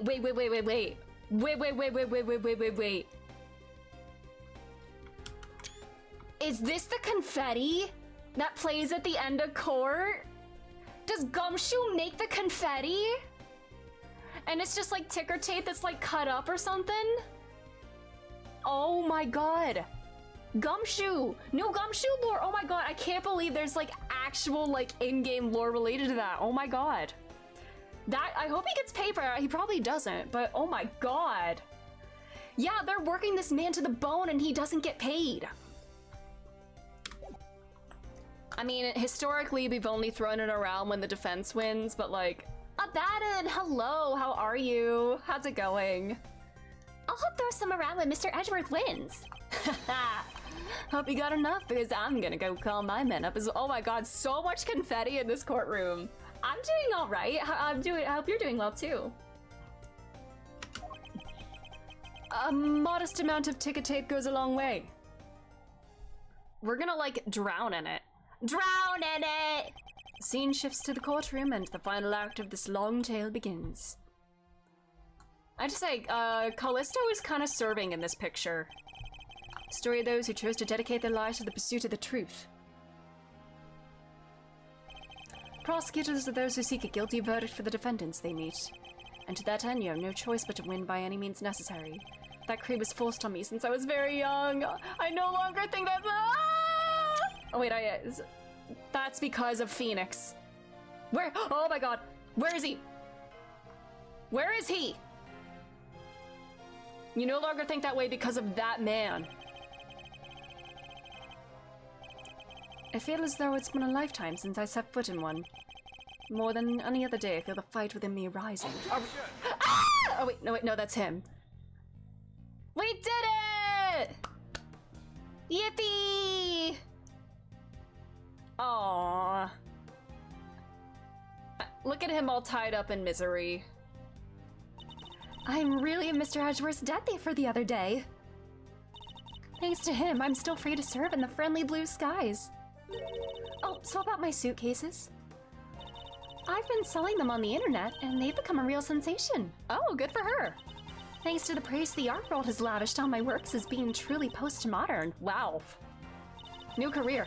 The airline has chosen me to design their new line of Goyo jumbo jets. Just think, someday you will be able to take a ride in my pink-walled, yellow-seated jet. Oh, Jesus Christ. Yay!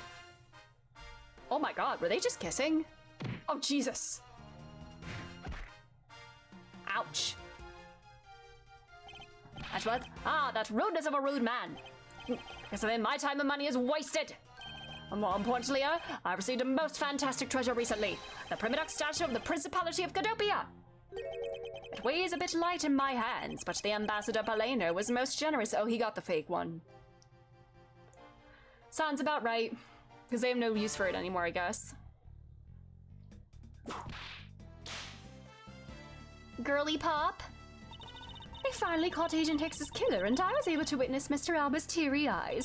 It feels good to finally bring everything to a close. I received another offer from Interpol to work another case in cooperation with them. However, the Cadopian courts await. Oh, you prosecuting there? Cadopia's air is supposed to be very fresh, so my whip should find new vigor there. Good for you, girly pop. I want a Franzi game. I would love a Franzi game. Let her shine on her own.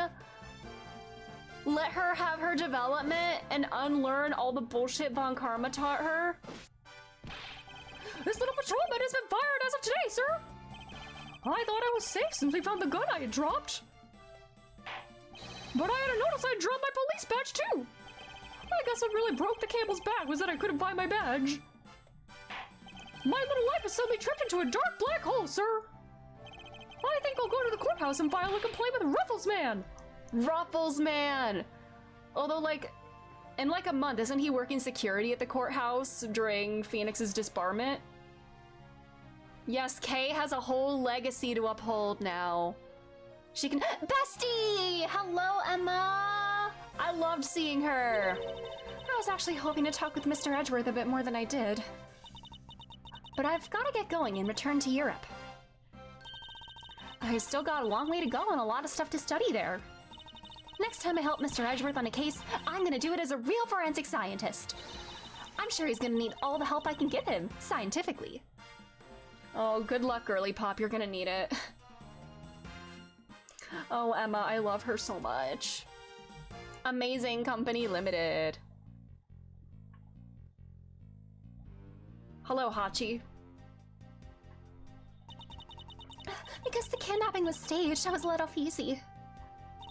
I won't be going outside much anytime soon, but that's really okay. The only prison I'm forever trapped in is the cage of love. The guard down at the detention center. Well, when he's on guard duty, The guy that's painted into the background. he has such a cold look in his eyes, just like that prosecutor. Oh my god, girly. Stop it, Lauren. When will you ever learn to stop being a prisoner of love? Girly. That man is painted into the background. I don't think he's moving anytime soon. Gubby! Are we a judge?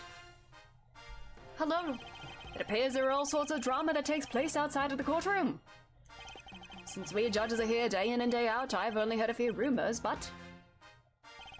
apparently, Mr. Edgeworth teamed up with a thief and became a detective.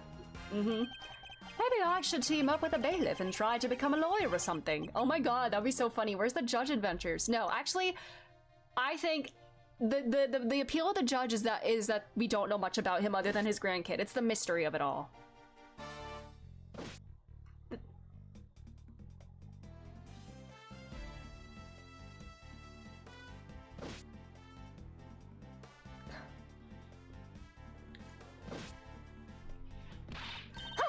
I barely escaped death yet again. Yeah, but boy, would we lucky to have Mr. Edgeworth help us out, huh? Yeah, not because I lost the key. I got fired from my security guard job. Don't let it get you down, Maggie. You still got me. Aw, He's so sweet. You're right, sir. I won't be sad. I'm gonna pick myself up and get through this. I wonder what my next job should be. Oh, this is actually kind of fun. girl, I wish job hunting was fun. Judges of Betters would be a good game for his character arc. Oh god. Nah, I want there to be intrigue about the judge. I don't want to know everything. Why not come to Katopia for your summer vacation? We have coupons aplenty. Right now, our embassy is proud to present our Let's Investigate a Murder show. Oh my god, he is like the bellboy. Although recreating that particular case has created a few small fires of its own. Ha ha ha, pun. I had a few problems with the fire marshals, but the next events will be okay, yeah. Do they actually have like pyrotechnics in that case? Capture the Atagarasu, no! I hope to enlist Kay's help in creating our latest attraction. Girlie, oh my god. She has so many job opportunities ahead of her, good lord. Why is it so easy to get a job in this universe? I mean, I wouldn't want to live in this universe since it's basically like a police state, but still. I can't believe that Mindy, oh my god. Oh my god. Larry. What? Larry? That sounds like a Percy Jackson food, buddy. I think that's already been taken. Ah! Oh yeah. You're gonna eat one of your dogs, huh? I hope that's not a euphemism. The man in the blue suit is gonna get disbarred in a month, by the way.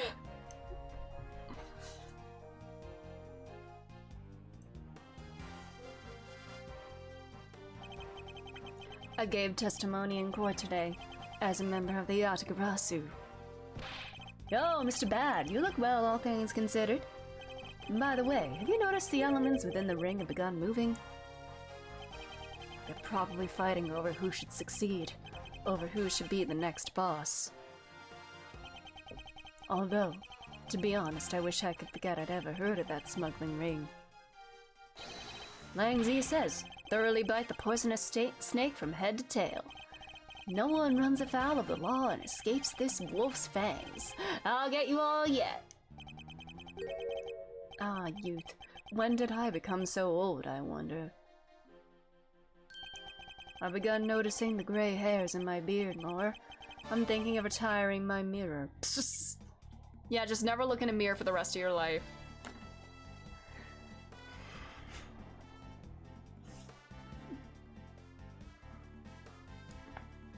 I was at the Pink Princess and the Pink Badge all in the span of 2 days. Talk about busy. But it's alright because I got a letter from my beloved Edge. Oh my god, is it a cease and desist or like a restraining order?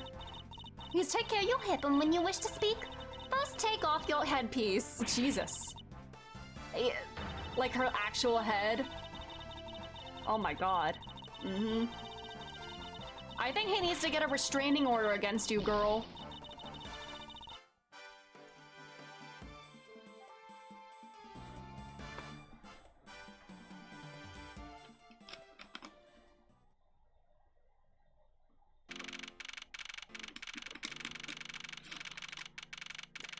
The High Prosecutor's Office. Woo, I feel so much better now the trial's over. It was a one-day trial, wow. And as always, illegal prowess was top-notch, sir. Wait. Why aren't these pieces blue? How do I, like... There's a way to, like... Hold on. There was a way to, like, hide the text box. Or can I not do it here? Why aren't these chess pieces blue? Edgeworth? Did you leave your gay chessboard on the... Or maybe he just didn't unpack it, because he did bring it on the plane. Maybe he has another one set up. I don't know. Yeah, nothing beat the look on Mr. Alba's face when you revealed the ring's secrets. I was amazed. You're like a totally different person when you step into a courtroom. Miss Edgeworth's always 10 times fiercer in court. Based on the information Mr. Alba offered up, they began large-scale operations to clean up the rest of the ring, which I'm happy to leave to Franziska and Agent Lang. So what are your plans now, Kay? Oh, well, you're taking care of the creep who killed my father, so I'm not sure. Hey, I know! Thank you for the promo! Maybe I'll just keep on being Mr. Edgeworth's assistant. Yes. Are you still trying to steal my job, Belle? Just kidding, just kidding. I can't steal something so important to you, Gummy. Oh, what a relief. Oh my god, is that the Chief Miles Edgeworth? The Chief Prosecutor Miles Edgeworth is in chat. No way. Hi, Edgeworth. How are you doing? How are you? Yeah, maybe he just put the gay chessboard in his house. Maybe. Yes? Even after all that's happened, are you still planning to become a great thief? She has to. Of course. But I don't want to tarnish the legend of the noble Yatagarasu. So I'm going to hold off on doing anything until I make a tight 3-person team of my own. Edgeworth won't be on it. I'm a fangirl of Miles. I mean, I do love him very much, yes. He is one of my favorite characters in this series, of course. Yes. A 3-person team. Oh my god, it could be the 3 of us. You have a 3-person team right here. A 3-person team of young beauties the same age as me, if possible. I mean, you met Emma. Get Emma, Maya Fey.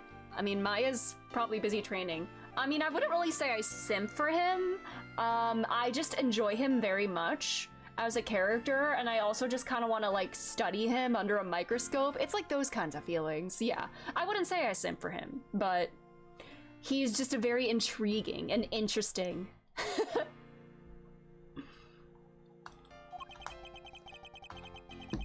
His hair reminds me of Sephiroth. It's so true. I definitely see that. Emma, Maggie, and Maya. Ooh.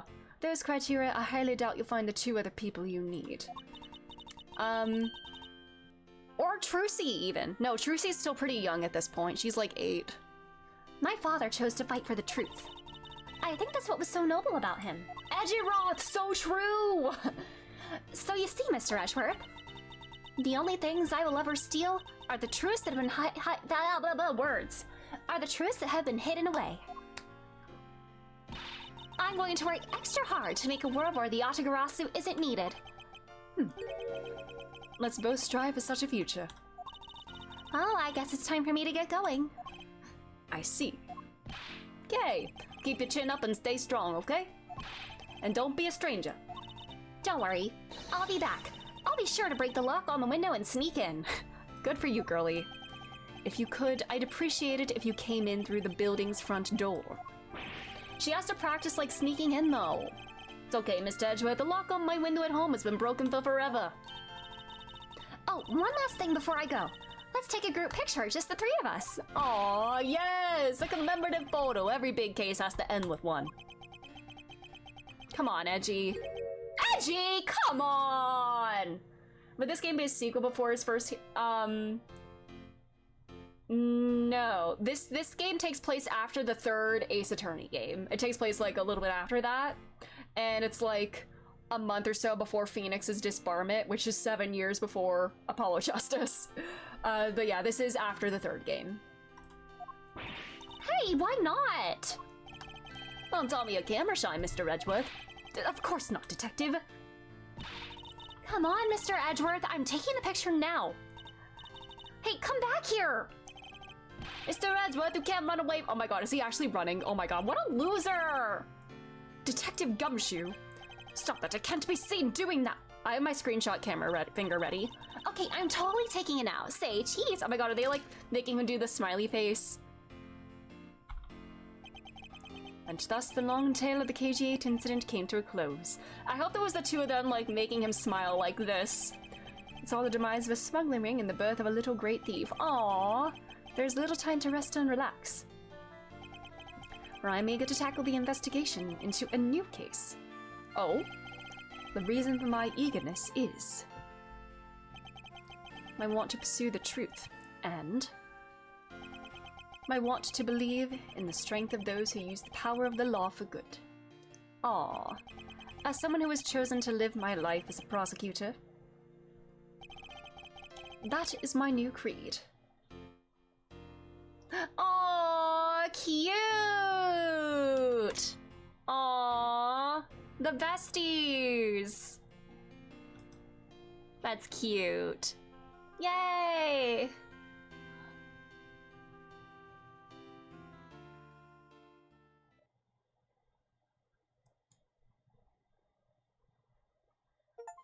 We did it! We beat the first game. Let's go.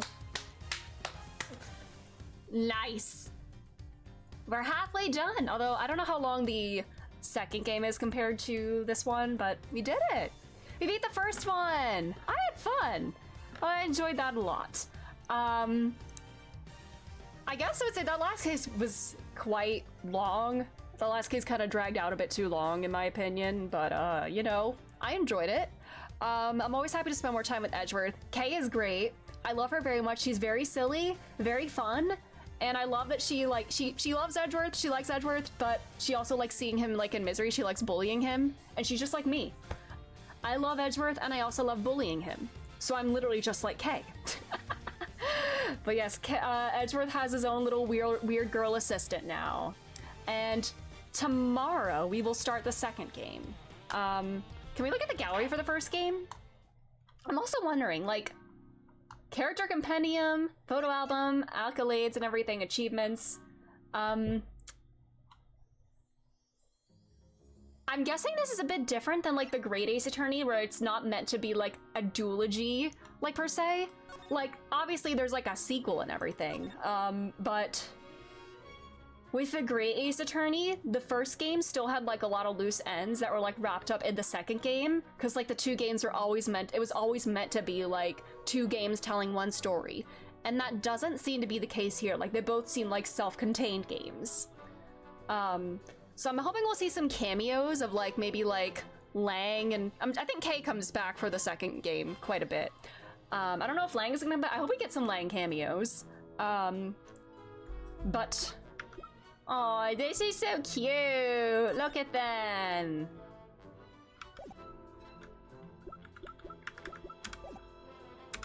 We did it. Character compendium. Oh my god, we have like sprites for everybody. Oh my god, that's cute. And we can see them in the different pixel art. Cute. Little pixel Franzi. Everybody is so small. They are so small when they are pixel.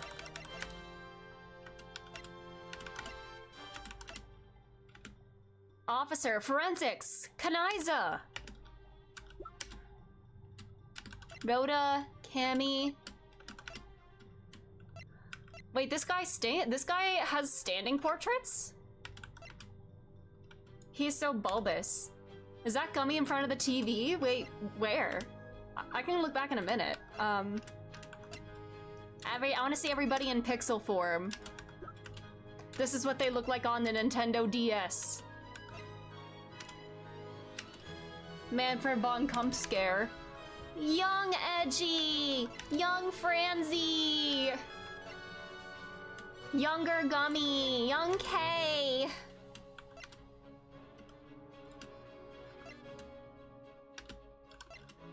Judge with legs!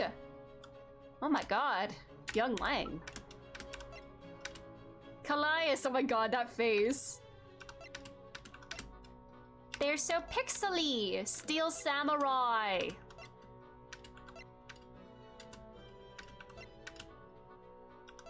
The reporter. Cameraman. Mask to Mask 2. Embassy staff. Missile! Hi, little Missile. You're so cute. I love you. Oh, I can make them... Little Missile, look at him! He runs around. He's such a good boy. Oh my god, he shakes his butt. I love Doggy. Look at all the Edgeworth sprites. Oh my god, I can make him spin. I can make him be in pain. Jesus. Every direction. We got a whole, like, sprite compendium here. Look at him. Oh my god, he's, like, slouching here. Look at him in pain. I like we can see his angry face more here. He's on phone. Look at him panting. Burning. Look at him with his little tea. Nice. Alrighty. Oh boy. That was fun! So, thank you all so much for being here. Big things happening tomorrow. Tomorrow we will start Investigations 2 Electric Boogaloo, which I'm very excited for. I hear so many people love the second one. I can't wait to meet, like, all the characters in this one. Especially the winner. I need to know who the winner is. I'm so curious about him, the loser child. But I have a weird schedule coming up next week. I think I'm gonna stream tomorrow night. Yeah, tomorrow night. I currently have plans on Monday night. If it gets snowed out though, maybe I could do a stream on Monday, but that's only if it's like too snowy to like leave the house. Tuesday I cannot stream. But I can definitely stream Wednesday and Thursday. So Sunday, Wednesday, and Thursday will be our next 3 stream dates as of now. And tomorrow we start Prosecutor's Gambit. Very, very exciting. Very much looking forward to that. So thank you all again for being here. I hope you have a great rest of your day, night, time zone, whatever it is. We leave it there.